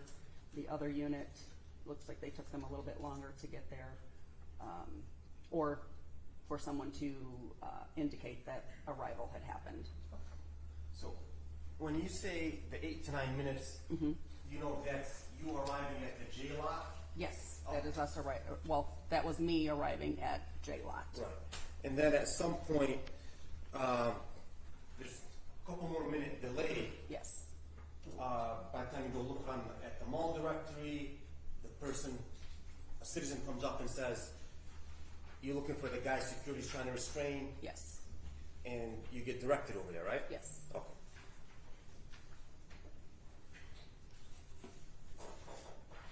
Now, then Sergeant Chafin approached you, Yes. right? And he advised you that the help command is not responsive now. Is that right? I don't know what he said, but he got us to where we needed to Okay. be. He came and Yes. got you there even quicker. Yes. Basically. Okay. Now, once you arrive at a scene at Northland Mall, you are now responsible for the scene, correct? Yes. Right? You expect the security officers that are there to follow your orders, right? Correct. You don't expect them to do anything unless you instruct them to do it, right? Correct. Because you're the police officer from Southfield Police. Correct. And that's what happened that day? Yes. You knew that their protocol was that once they handcuffed someone, they were not to take those handcuffs off until a police officer arrived, correct? Aaron, I'm going to object, lack of foundation. Judge, she said she's been to Northland Mall so many times that she's familiar with all the security officers there. I understand, but that doesn't mean that she knows exactly what's done in Oh. every situation. So we lay a foundation or ask another question. Will do. Ma'am, about how many times did you say you had responded to Northland Mall before that day? If, Hundreds? all right. And some of those times that you responded to Northland Mall, you would see that there were people that security had handcuffed, correct? Yes. And those handcuffs would remain until you or one of the Southfield police officers told security, take those off, correct? I don't know what their protocol or policies were, Okay. so I can't say what would absolutely happen. Right. But in your experience, not knowing what's in their training manuals, you would agree that that was the course of action that would take place when you arrived and found that they had handcuffed somebody. You or a fellow officer would tell them, hey, I need you to remove those handcuffs at some point, correct? I would not be able to give a definitive yes or no for this. No problem. On that day, you yourself did not try to render aid yourself, correct? No. In fact, though, you were trained in CPR and first aid, right? Yes. And you actually were an instructor for fellow officers on CPR and first aid, correct? Yes. And Officer Rivera, who's with you, he's also CPR and first aid certified, correct? Yes. Because all of the Southfield police officers had to be. Yes. Right? Now, you observed Officer Seiberling actually checking for a pulse, correct? Yes. And the officers were trying to render aid, correct? Yes. And from what you observed, it appeared to you that they were doing exactly what they should be doing, correct? Yes. Right. And so you didn't see a need for you to step in or tell them to step aside. I want to take over, correct? Correct. Right. In fact, you left the scene at one point because you said your radio wouldn't work inside and you wanted to step outside to. Correct. I think, what was the code you used? To tell the dispatch to have life go code, which Okay. means lights and sirens. Got it. And then at that point, you waited for EMS to arrive, right? Yes. Okay. And it was about 10, 15 minutes later? I don't know the time frame, but they were there quickly. All right. Now, you know for certain that you arrived before EMS, correct? Yes. Right. So it wouldn't be true that an EMS, how do I say, EMT, emergency medical technician would have been walking in with you and Officer Rivera, correct? Correct. That is They were not. incorrect, for sure. They did not. Okay.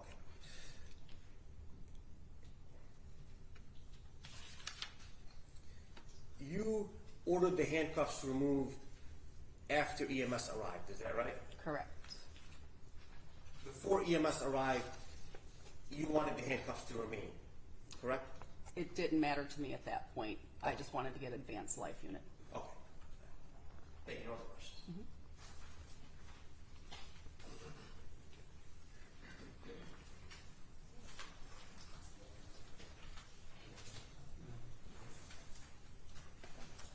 Hi, Ms. Jacobs. Hello.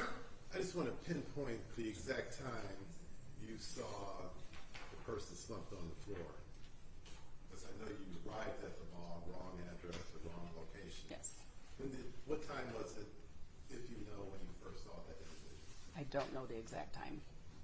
In your report, you indicated it was before 6 o'clock. Would you agree with that? Yes. Now, you've also testified that you've been to that mall hundreds of times and you're very Yes. familiar with it. Now, back in 2014, was the mall equipped with any portable life-saving devices? I don't If you know. I don't know. And you said that your duty, well, you remained at the scene and you collected witness statements. Yes. Correct? How many witness statements did you collect? Well, I started the witness statements. I did not collect them. I believe that the detectives ultimately were the ones who took the statements, or physically took the statements. So when you said you started some, you took names and notes? And I gave them the pieces of paper to start writing their statements. Okay. Did you take statements from Mr. Maree, one of the security officers? Whatever security officers were there involved, each of them were given instructions to start writing their statements. I don't recall all of their names. Okay, and no one refused to make a statement. Would you agree with that? Correct. You also said there was an officer there who was collecting evidence. Yes. Were the handcuffs collected as evidence? I would have to look at my report By to all see. means, is that a refresher recollection?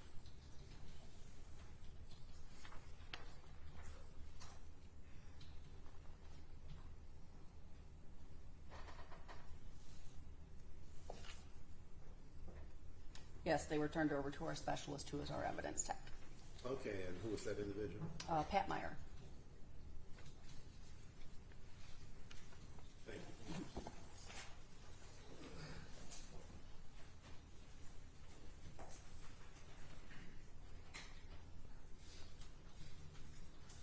Good morning, how are you? Good, how are you? I'm good, thank you. I have a couple of questions. Well, since you were an officer, with your extensive training, you were trained in the law, correct? I'm sorry, I couldn't. You were trained in the law. Trained through the law? No, trained in the law. Yes. Okay, so you had to know the elements of any crime, so in order to arrest the person, correct? Yes. In your years of being an officer, you've arrested people and you've checked off those particular elements of that particular crime, correct? Yes. So if you had a crime of assault and battery, are they the same? Assault, well, there could be assault, or there could be a battery, or there could be an assault and battery. Okay, can you explain the difference of the two? Objection, Your Honor. Relevance. Your Honor, I believe she is a witness for the crime, but she is also a expert in the area of this particular law of arrest, and because she's worked in years as an officer of the law, and she's arrested many people for the crime, the accused crime that my client has been accused of. So I believe that she is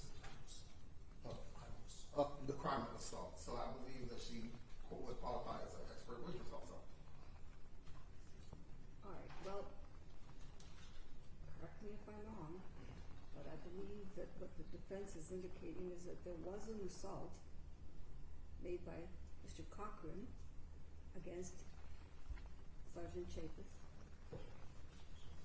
Is that, am I correct in that? Yes. And Mr. Ansar. And Mr. Ansar. So, I will allow the question. Thank you. I'm sorry, would you say it again? Could you explain what assault and battery is and what's the difference? Unfortunately, I'm a psychologist now, and I would have to look this up to be definitive before I'm going to say this is assault, this is a battery.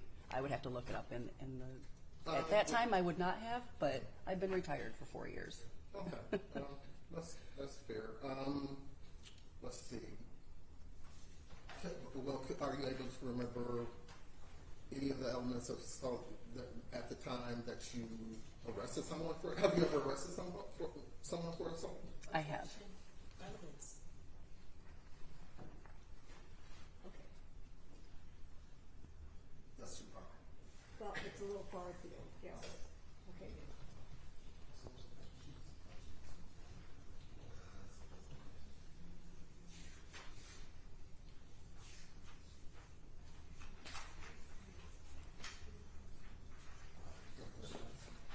All right. If someone, back when you were an officer, if someone made a threat, would you actually have to wait until the person actually hit them for it to be an assault? Not in all circumstances. Or before you arrest them? Not in all circumstances. Not in all circumstances. Correct. So they could actually verbally, it could just be verbal. It could be. Just verbal. That's not. Thank you. Any redirect? Please. Thank you. Good morning again. Good morning. All right, well, we should start where we left off. Threats. If you were called, if you had a police run for someone making threats, how would you assess that situation once you arrived? I would interview the individuals and ask questions. Would you automatically just go and grab somebody? No. And if someone makes a statement that is threatening but not directed at anyone in particular, would you just go and grab that person? Most likely no, but every circumstance can be different. Okay. And during your career as a police officer, have you had to deal with people who may have had mental health issues? Objection, relevance, because there's no evidence that anybody involved in having mental health issues. I believe the 911 call called for a 10100, which was described as a disturbed person. Well, that doesn't mean somebody is mentally ill, so. Well, I'll say disturbed person. I'll rephrase your honor. Sure. Go ahead, if you change your question. Have you had to respond to runs that involved a disturbed person? I have. And how do you first assess that situation? Objection to relevance in this case, that you have runs with disturbed people. I'll rephrase. Have you responded to the mall for disturbed people? I have. And how do you assess those situations? There's no, the same objection, it has nothing to do with this case. She's not the first responder, she's not the person who had the initial contact with the decedent. So her experience for this stuff has no relevance whatsoever. Well, she was actually the first responder for Southfield Police, but I will rephrase the Well, yes, question. by the time she got there, it was past the occurrence here, so. Let's see if I can rephrase it again. Try your best. I'll do what I can.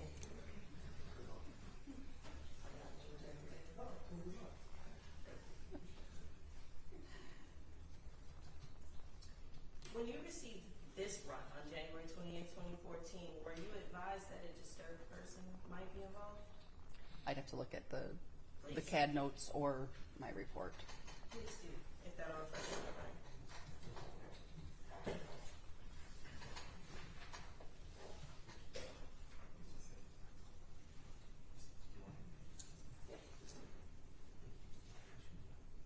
I would actually need to see that again.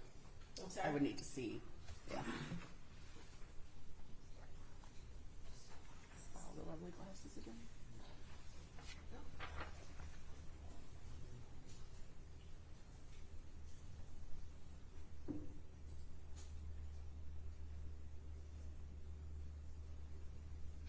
So, yes, so dispatch would have said Northland stating that he is mental and making threats to kill people. So that would have alerted to me that there was possibly some type of mental illness or disturbed person. And would that affect how you respond to the scene? Well, so unfortunately, it's difficult for me to say what I would have done 10 years ago because of my new position. Would you automatically have gone in looking to arrest somebody, or would you first start by assessing the situation? Always assess any situation. Thank you. And when you first came upon the scene actually at LA Diamonds and you observed the individual already handcuffed, did you observe anyone actually performing life-saving measures? The one officer was checking for pulse, so that would have been one of our first measures to see, make sure that they're breathing. Anything else? That was the only thing that I saw. Thank you. Nothing further. Ma'am, if you are told that somebody is making threats to kill people, and then you respond, you said you want to assess the situation, okay? Correct. Right? Now, if you see this individual and you direct him to an area, you tell him to walk away from the person who said he was going to kill someone, right?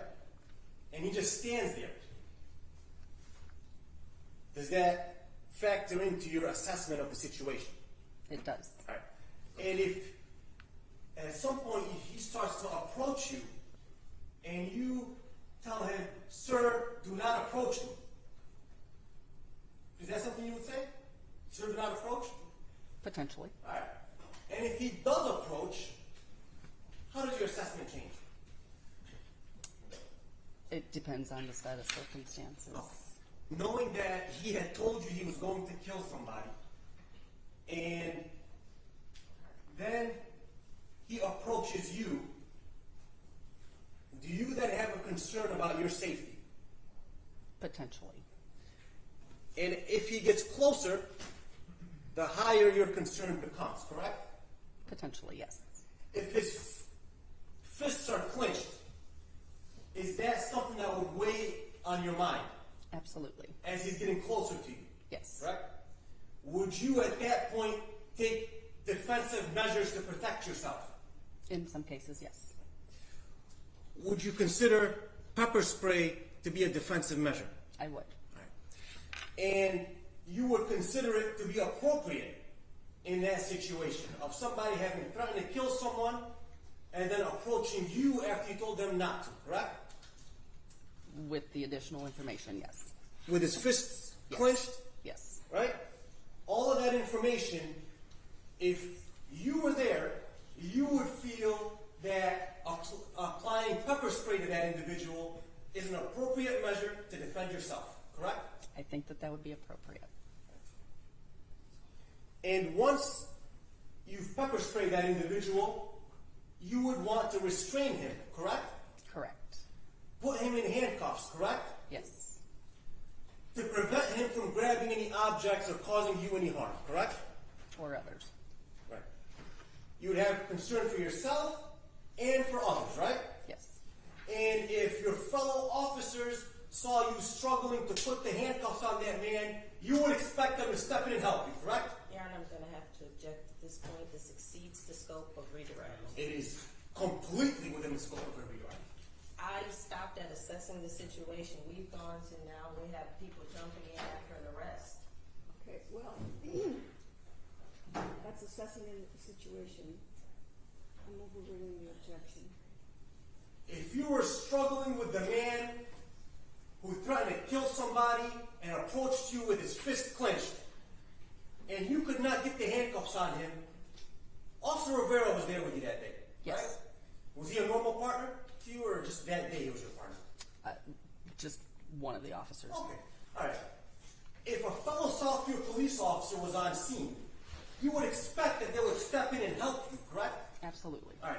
And if you had walked upon a fellow officer attempting to restrain somebody and not being able to, you would step in and help that officer, correct? Yes. If it was two officers trying to restrain that individual and unable to do so, you would help them, correct? Yes.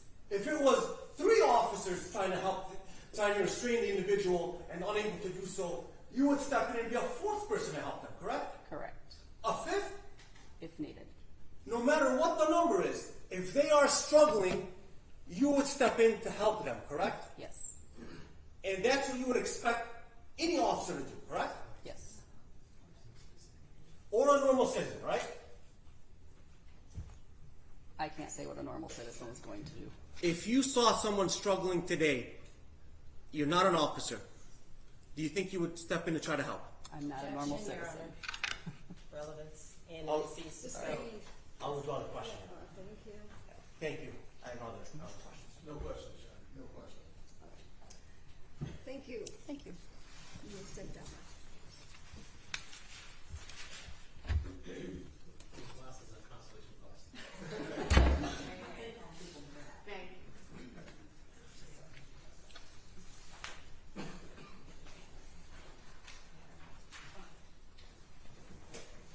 Ladies and gentlemen, it is about, according to my computer time here, it's 11:52. Would you like to be released for lunch, or do you want to continue with the next witness, knowing full well it would carry you past the lunch hour?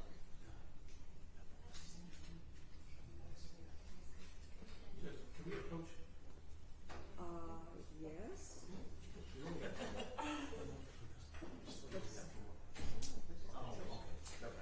Never mind? Okay. So, ladies and gentlemen, what's your pleasure? We can continue. Who's your next witness? This time the people will call Patricia Meyer. I'm sorry. Patricia Meyer.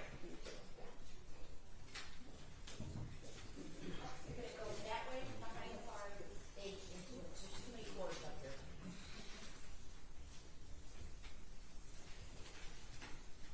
You come forward, please. The door opens towards you, so please watch it. Watch your step. And if you could please turn towards me and raise your right hand. Do you solemnly swear or affirm under the penalty of perjury that the testimony you're about to give before this court is the whole truth and nothing but the truth? I do. You may be seated. Good morning. Good morning. Could you please say and spell your first and last name, please? Patricia Meyer, Patricia, Meyer, Meyer. And in 2014, where did you work? I work for the city of Southfield as a police officer specialist. And in total, how long did you work for the city of Southfield and the police department? I retired in 2015 with 27 years, 8 months on. Congratulations. Were you on duty on January 28, 2014? Yes, I was. And did you respond to an incident at the Northland Mall? Yes, I did. And is that in the city of Southfield? Yes, it is. County of Oakland? Yes. Do you recall what incident you were responding to on January 28, 2014? I was responding to, at the time, a disorderly person. And in January of 2014, what was your role within the City of Southfield Police Department? I was a police officer specialist, which meant that I worked the road, but I also did evidence tech work. And so on January 28, 2014,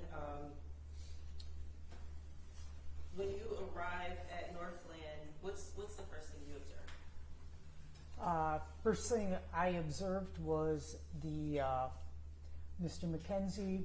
He was handcuffed and sitting up against a post, and I went outside and flagged down the life support unit. They were having a little trouble trying to find the entrance, the correct entrance to come into the mall at.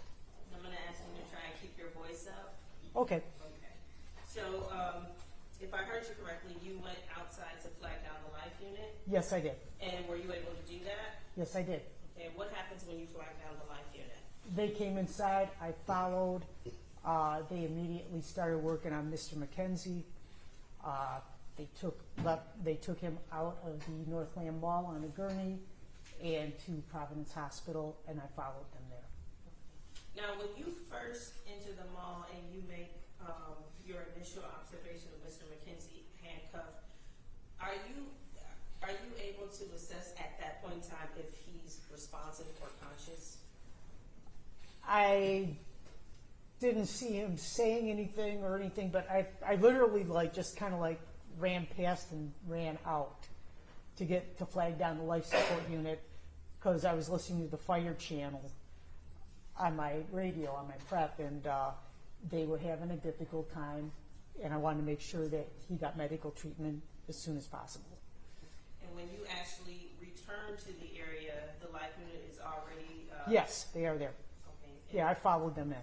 Are they already beginning life-saving measures when you return? As soon as I followed them in, and they immediately started to try to revive him. And at any point in time, do you see whether or not they can successfully revive McKenzie at the mall? No. Okay. And do they ultimately leave the mall with Mr. McKenzie? Yes, they did. Well, Mr. Cochran. Mr. What do you do at that point? I followed them to Providence Hospital ER. And why do you do that? Because I am following them to collect any evidence that might be on Mr. Cochran's body. And about how long does it take you and the life unit to get to Providence from Northland Mall? Maybe 4 minutes, because Northland Mall and Providence are within a couple blocks of each other. And what happens when Mr. Cochran his care is turned over to Providence? I believe it's Dr. Stephen Adamczyk worked on Mr. Cochran, trying to revive him.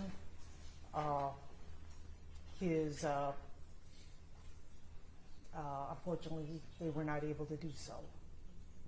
And at the point that Mr. Cochran's death is solved, what do you do? I start collecting evidence, taking evidence from Mr. Cochran as far as clothing, anything that might have been inside the clothing, and then I photographed him, and I noticed any type of injuries or anything like that. Okay. Well, let's start with the clothing. Do you check the pockets before you actually take the clothing? Yes. Did you find anything in the pockets? Inside the front pocket of his jeans, there was $644. And inside he had like a black winter coat on, and in the inside pocket of the black winter coat had a receipt from John R. Appliances. And it had a name on it, and it was just like a receipt. And what did you do with those items? They were turned over to the Southfield property room. Okay. And you said you take the clothes as well? Yes. And what clothing items did you check? His socks, his underwear. He's wearing a black T-shirt and then a gray shirt underneath, like a shirt, or as he used to term it, a white beater shirt. He was wearing a black coat, gray jeans with a black belt. Did you find any weapons on Mr. Cochran? No. And you said you also looked for injuries. Is that correct? That's correct. Did you find any injuries on Mr. Cochran? I just saw a slight abrasion on his left knuckle. That was it? That was it. And after you make these observations and recoveries, what, if anything, do you do next? I went back to the store where the incident occurred, and I took photographs of the store in the area where the incident occurred. And what's the importance of that? So that in case we need them, we have an idea of how it actually looks.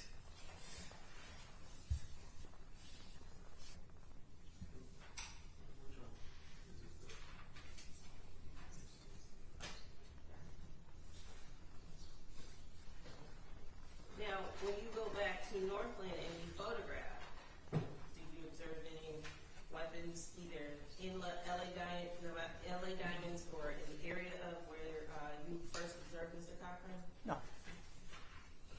Did you observe anything of note when you returned to Northland? No.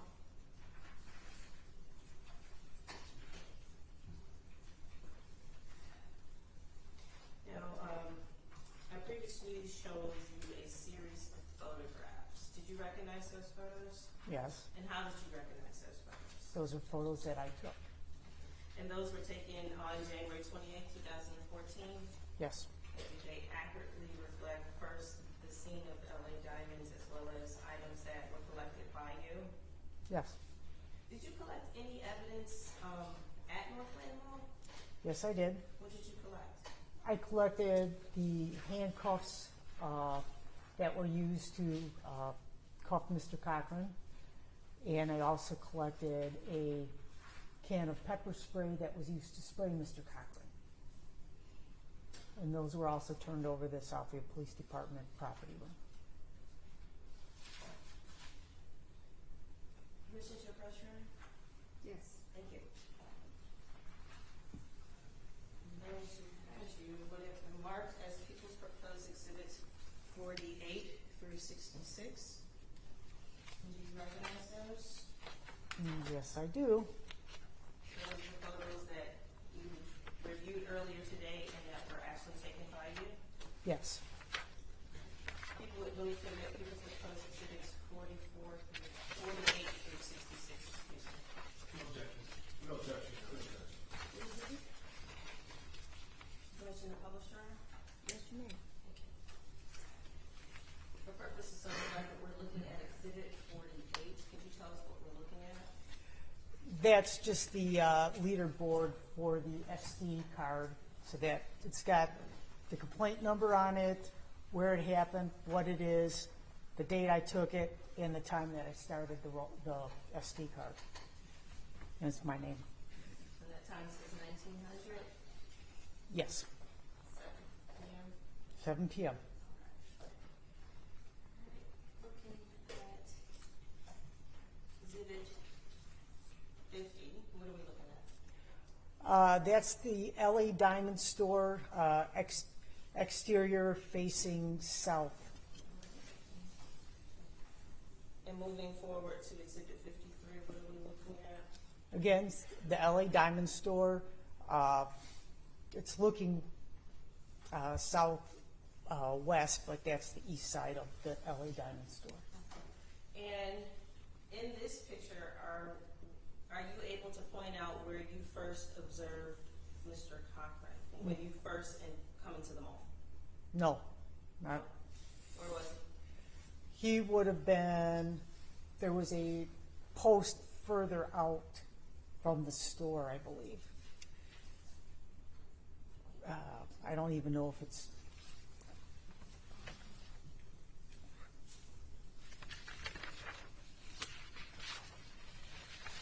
Okay, looking at People's Exhibit 51, do you see the codes? No, I don't.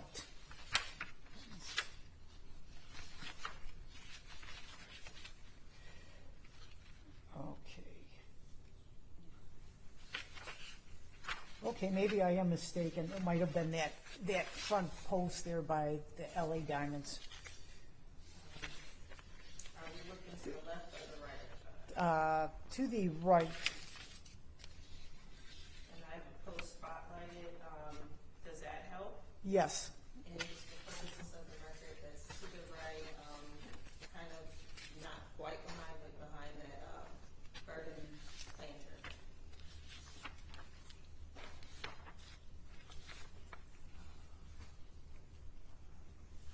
Down this What are we looking at then? That is the receipt, a copy of the receipt that I found in his inner pocket of his coat. Now, when you were going through the pockets, did you find any forms of identification? No, Was this the only thing that had a potential identification on it? yes. And what are we looking at on Exhibit 64? That's the money that was in his jeans pocket. And Exhibit 65, is that the same money?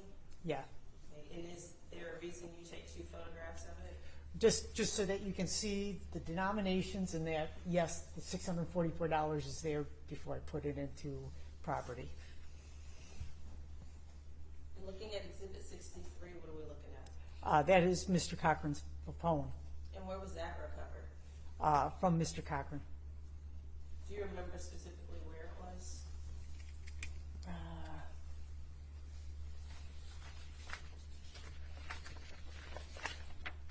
Actually, no, I do not.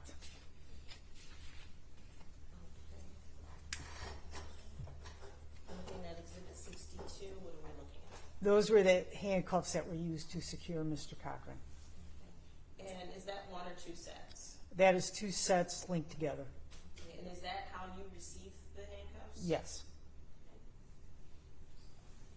And looking at Exhibit 60, what are we looking at? That is the pepper spray that I received from Sergeant Chafin, Northland. Do you know if people will pass the witness? Ma'am, you are looking for evidence.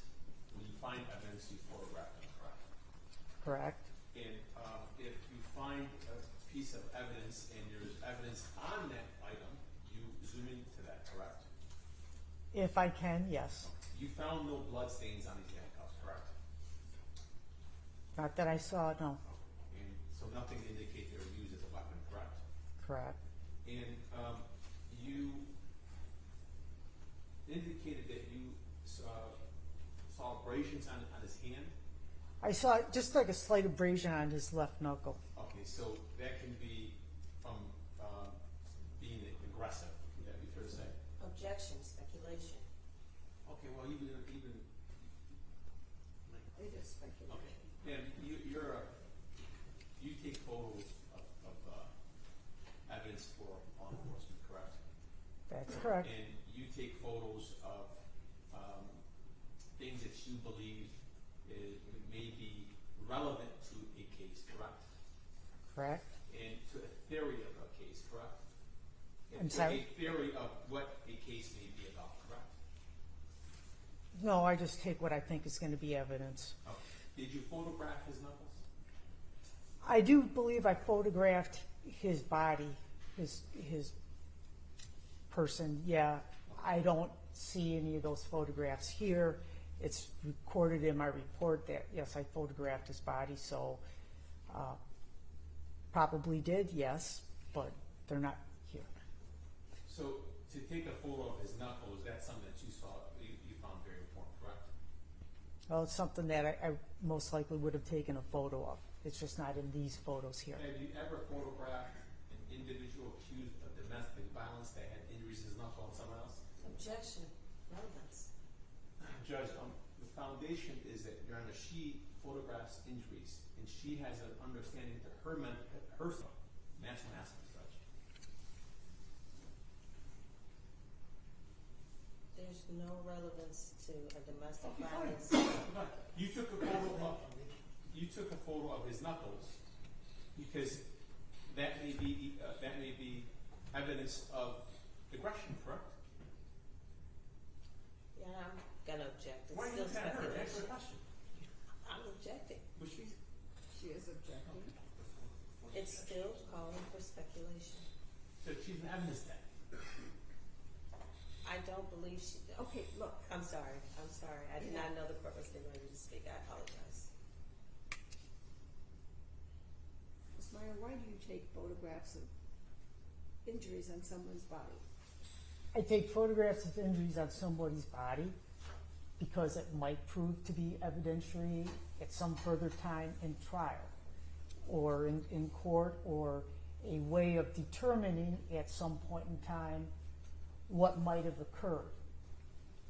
So, And a photo of someone having an injury in their hand may be indication to what in your mind?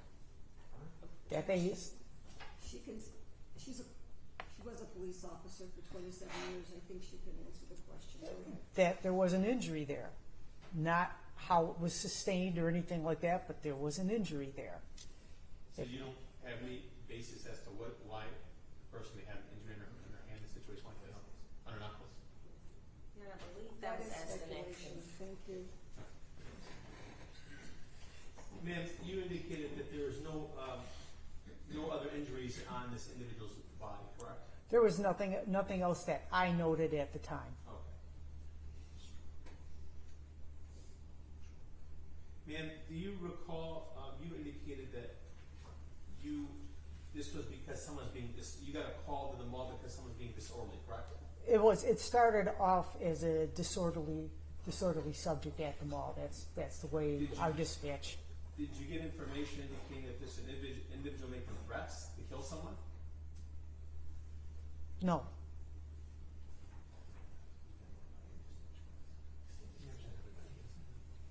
Ma'am, you were notified of this through dispatch, right? Yes, I heard it over dispatch. Okay. So if dispatch says making threats to kill, would you agree with that? If the CAD report says that? I do not remember what was actually dispatched, what the actual dispatch sounded like. If I showed you the CAD report, would that refresh your memory? It might. May I approach John? Yes. Thank you.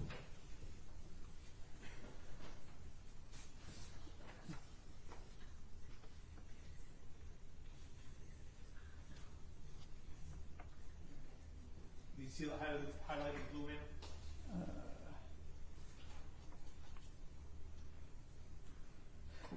Yes. I see it in the CAD report. I do not know if it was actually dispatched as such. I don't remember what the dispatch. If you had a recording of the dispatch, that might say. But just because they wrote it down, it's in the CAD report, doesn't mean it was actually dispatched over air.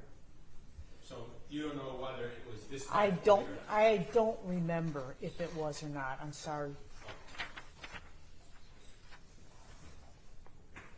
Thank you.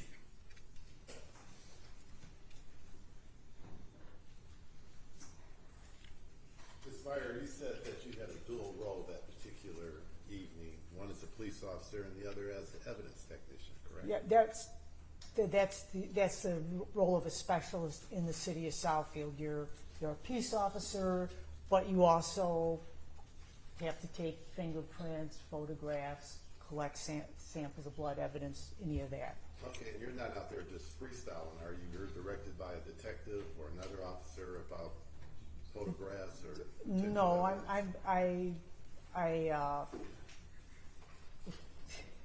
I have enough time on. You have to have a certain amount of time before you become a specialist.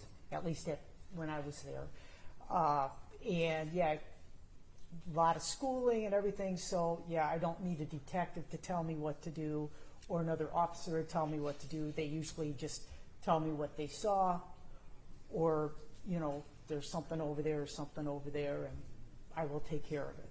Okay, and you said you were able to develop the names from the evidence that you collected, correct? All I saw was a name on a receipt. I don't know if at that point in time if that was actually Mr. Cochran. I didn't know because there was no other identification other than that. What was the name on the receipt? I do believe it was Mackenzie Cochran. But let me check here. Yes, it's Mackenzie Cochran, and it's got an address on here also. Okay, so up until that time you had a pretty... I'm sorry.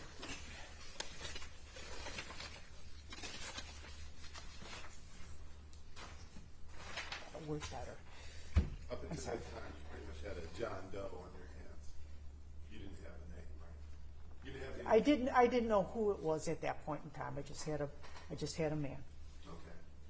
Now, you carefully placed all those items into evidence and you turned those over to a detective or another officer? I take anything that is put in evidence, then goes to the Southfield property room, so it goes in a property locker, so nobody else can get it. I did take I did make a copy of it so that the detectives would have a copy of it, but the original then would have gone into the property room. And are you aware of whether or not a Southfield detective submitted a warrant request in this matter back in 2014? No. Are you aware of a Southfield detective ever submitting a warrant request for this case? No, I don't deal at all with the second floor. I'm just a road cop. Yeah, but you would have known that a warrant had been submitted, charges and filed, would you not? No. That was a entirely different question. Okay. Pardon? You ever been to court in the Southfield District Court? I've been to court, but I never know until I get a subpoena for court whether or not something went, because... Well, let me ask you this. Did you get a subpoena for People versus Aaron Maree back in 2014? Objection, relevance. Well, she's the evidence technician, Judge. I just want to know if she's testified about this matter before today. I don't believe I have. I will allow that question. Well, she just answered it too. Yeah. Thank you. Sorry. That's okay. Nobody ever waits for me to put what she says.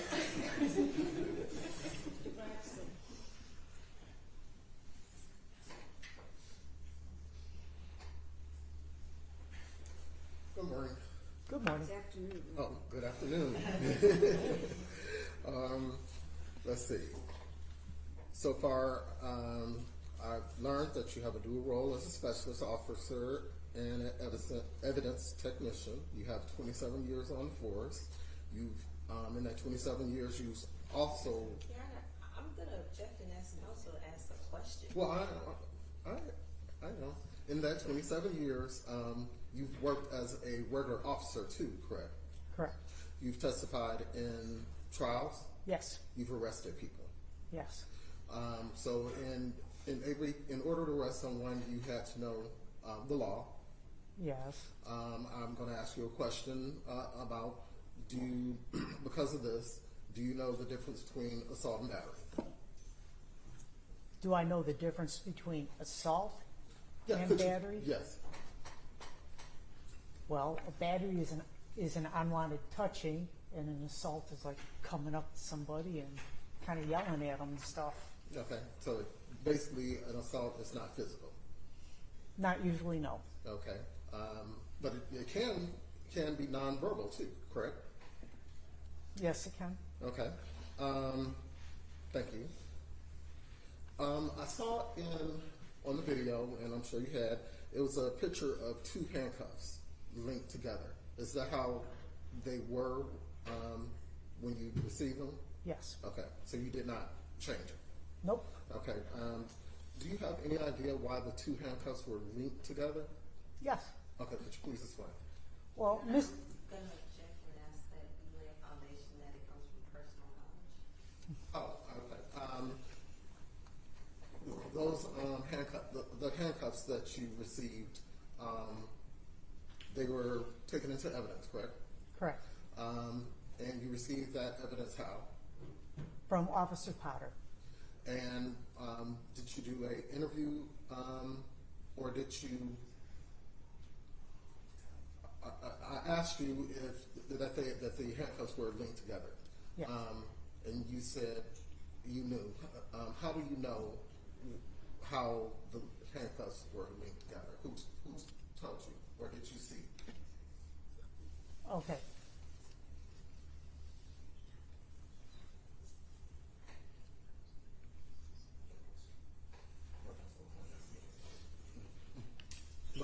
Okay.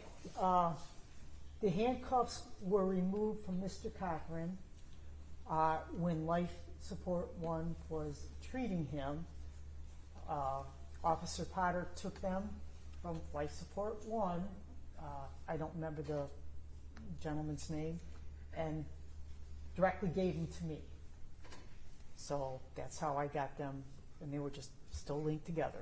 Okay, in your experience as an officer, could you tell me why you would have had two handcuffs linked together? Usually when you have somebody who's either got an injured arm or somebody who's big, big guy, yeah, you're going to use two pair of handcuffs because they can't get their hands back behind their back. Or if they're struggling? No, usually it's, I don't remember ever using two pairs of handcuffs on somebody who was struggling. Okay. But it's usually because somebody's got like big broad shoulders or big chest or belly. But it's used basically to protect them. I'm sorry? To protect them. You don't hurt them. Yeah, so they don't get hurt. I mean, otherwise you're going to wrench out somebody's shoulder. Mm-hmm. Is this a technique that's taught? Yes. Taught to you? Okay. All right. Thank you.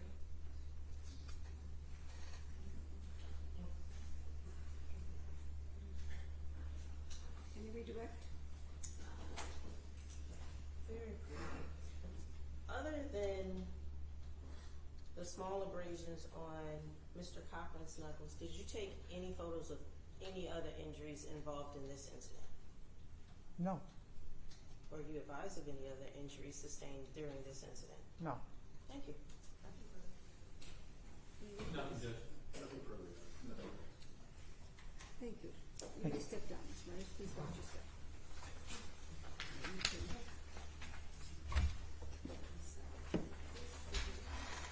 Okay. Thank you. It's almost 12:30. I know you want to get this completed. I understand. Yes? No, I'm waiting. Oh, okay. I'm going to allow them to go to lunch, and then we'll continue this afternoon. How many witnesses do you have left this afternoon? Just one. Just one? Yes, one.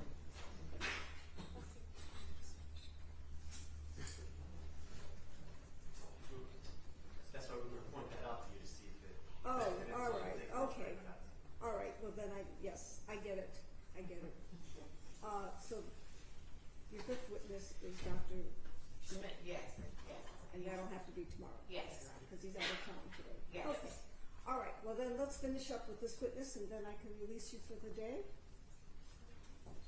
Call your next witness. At this time, the people will call Detective Paul.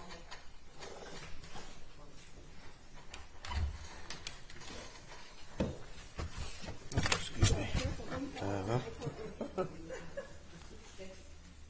Do you solemnly swear or affirm under the penalty of perjury that the testimony you're about to give before this court is the whole truth and nothing but the truth? I do. Thank you. I apologize for my voice. I have a bad cough and cold, so bear with me. Okay, you sure it's just a cough and cold? I'm not- Yes, I don't wanna get it's allergy related. Okay, very well. Thank you. No offense, but And I'm on medication, so Good afternoon. good afternoon. Could you state and spell your first and last name, please? Sure, first name is Hall, Hall, last of Hancock, Hancock. And in 2014, where did you work, sir? City of Southfield Police Department. And how long in total did you work for the City of Southfield Police Department? 23 years. I retired from there in 2018. Congratulations. Thank you. Now, on January 28, 2014, were you called to an incident at Northland Mall? Yes, I was advised of an incident, and I was called in from being off duty. Yes. And what was your assignment with the City of Southfield Police Department? I was in the Detective Bureau, and I worked at crimes against persons, generally all sorts of major crimes, even to include domestic assaults, those sort of things, homicides, robberies. And you stated that you were actually off duty when you received the call to report to Northland Mall? I was. And were you provided any, description or information about the incident, why you were being called off duty? Yeah, I was called by one of my supervisors in the Detective Bureau, advising me that there was an incident at Northland Mall involving a unknown person at that time, unnamed person at that time, and their security personnel, and that he had passed away, I believe. That was mentioned to me, and possibly mentioned to me that this individual had no form of picture ID, I believe. And did you actually respond to Northland Mall on January 28th? I first went to the Southfield Police Department to gather more information. Okay. And what kind of information were you able to obtain at the police department? I believe we were then notified that a piece of paper, I believe was from an appliance store, was found on this now deceased individual. There was a phone number on it, and at that time, I believe I called the phone number. Okay. Now, I noted in your initial answer you said you were notified. Were you working on this case with other detectives? I was the main person handling the case, but yes, there were other detectives involved in assisting, yes. Okay. And are you kind of like, I guess for lack of a better term, the quarterback of the investigation? They call it the OIC, Officer in Charge. Okay. But you all work on it together, is that correct? Definitely, yes. Permission to approach, Your Honor? Yes, you may. With a hand to what has been admitted as People's Exhibit 66. And do you recognize that? I do. And what is that, sir? This is a copy of the a piece of paper that the deceased had on his person. It was from a John R. Appliances store. There was a name of Mackenzie Cochran, who was the deceased person, as we later found out.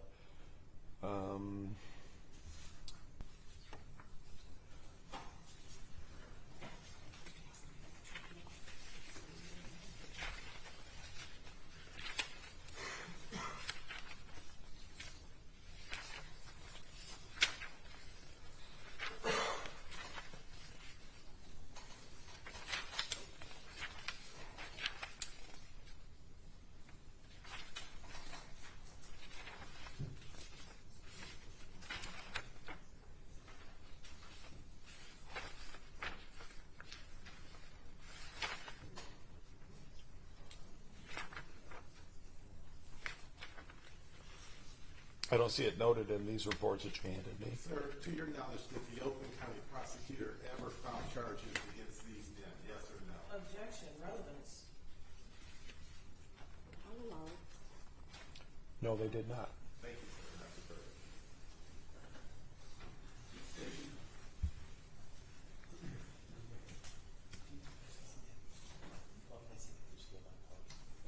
So you collected videos, correct? From civilians and also from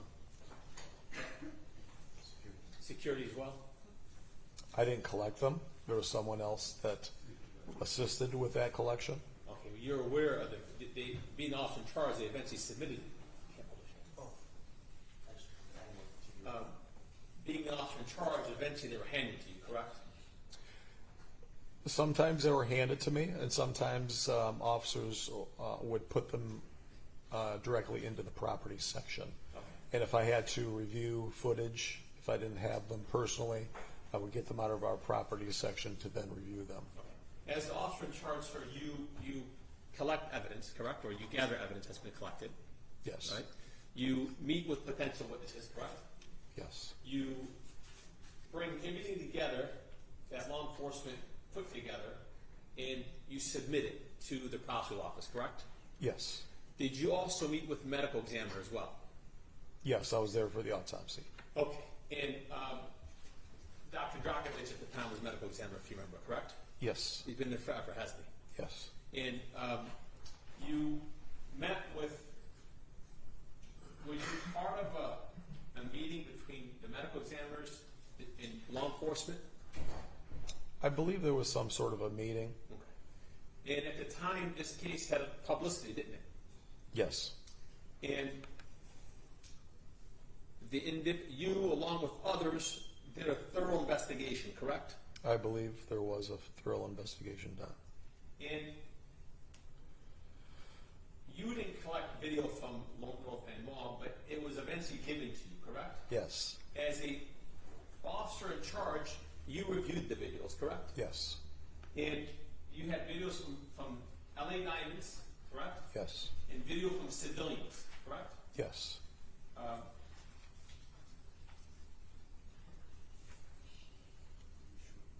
If I showed you some videos, would you tell me whether these are part of your collection of evidence? Yes, I should be able to. Yeah, and what's the witness? Or, You can't put it up there? yeah, you're right. Good idea. Yeah, forget he's not feeling well.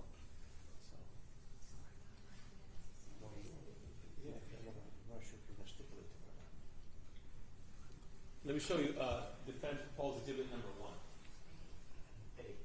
Hey, I'm sorry. I'm sorry.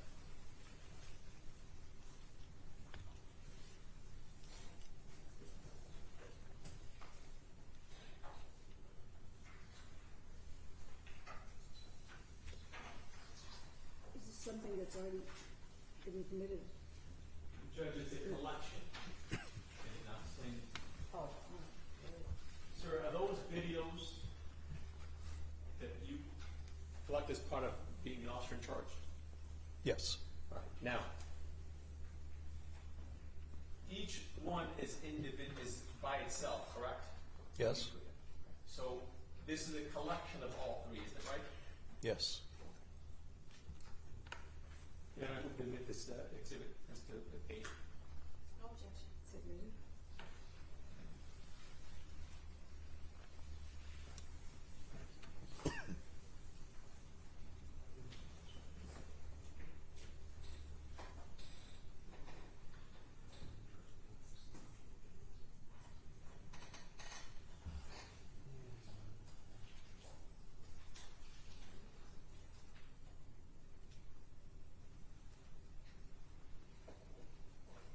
Nothing further.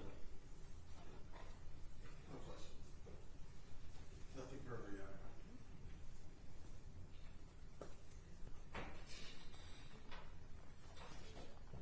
Nothing further? Thank you, Mr. Hancock. You may step down. I'll watch my step. Watch your step. Yeah.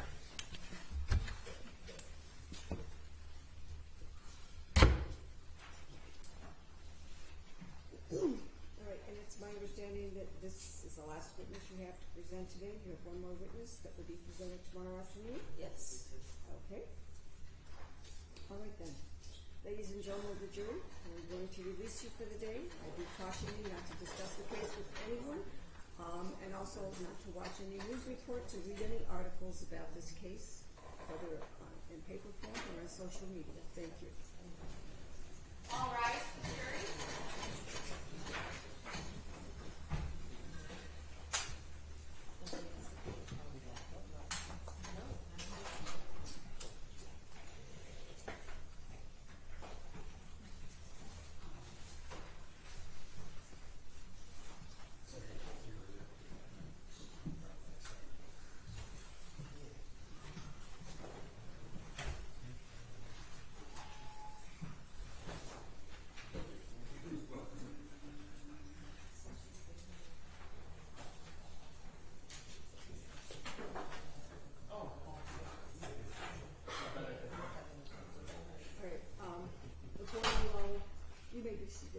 Before you all disperse, you have one final witness, is that correct? Yes. And at this point, you don't know if you'd have any rebuttal witnesses, is that correct? Not sure about rebuttal. Well, that's what I'm saying, you're not, Yeah. okay. Right. And it's my understanding that you have, the defense has 2 witnesses to present? That's right, most likely. Okay. How long do you anticipate, is it Dr. Schmidt? Yes. Okay. How long do you anticipate his testimony being? I'm just asking for direct. I know that the defense will probably be a little lengthier than. Maybe 30, 40 minutes, and that's on the outside. Okay. I don't think we need much longer than that. Okay. We'll try. I'm just trying to, I know. I'm just trying to figure out if we have time to at least do witnesses in the afternoon. We'd be starting at 1:30 because I have my criminal call in the morning. So an hour, it's about an hour and a half, 2 hours max, so that would be 1:30, 2:30, 3:30. We could still get a witness in. So I just wanna, I don't wanna waste any more time than is absolutely necessary. So, you can pick which one of your two witnesses you wish to call, and please have them. We'll try to have them available tomorrow. Thank you. Thank you. Thank you. All rise. All right. Try to keep the witness who you intend on calling, that would not take more than an hour and a half, okay? You got it. Okay.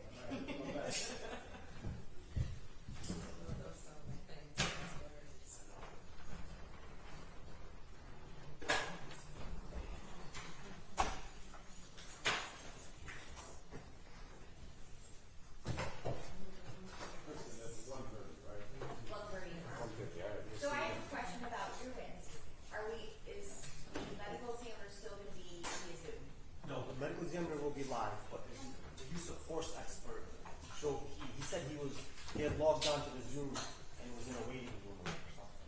Oh, today? He just texted me that right now. Yeah, tell me he doesn't have to be in there. I told him it might be about 12:30 because I thought we'd take a lunch break. And Right. he's calling me like, hey, I'm logged on to Zoom. So does that mean he's going to be on Zoom tomorrow or either the next day when you call? Whenever, yeah. He'll be probably the last. Probably, yeah. Okay, just give me a heads up before we. Okay. Yeah, so I can prepare and try to get it functioning Thank you. Do you have exhibits with him? They got from you guys. The support and everything. No, I was just asking because I was wondering how you were gonna, authenticate him before post.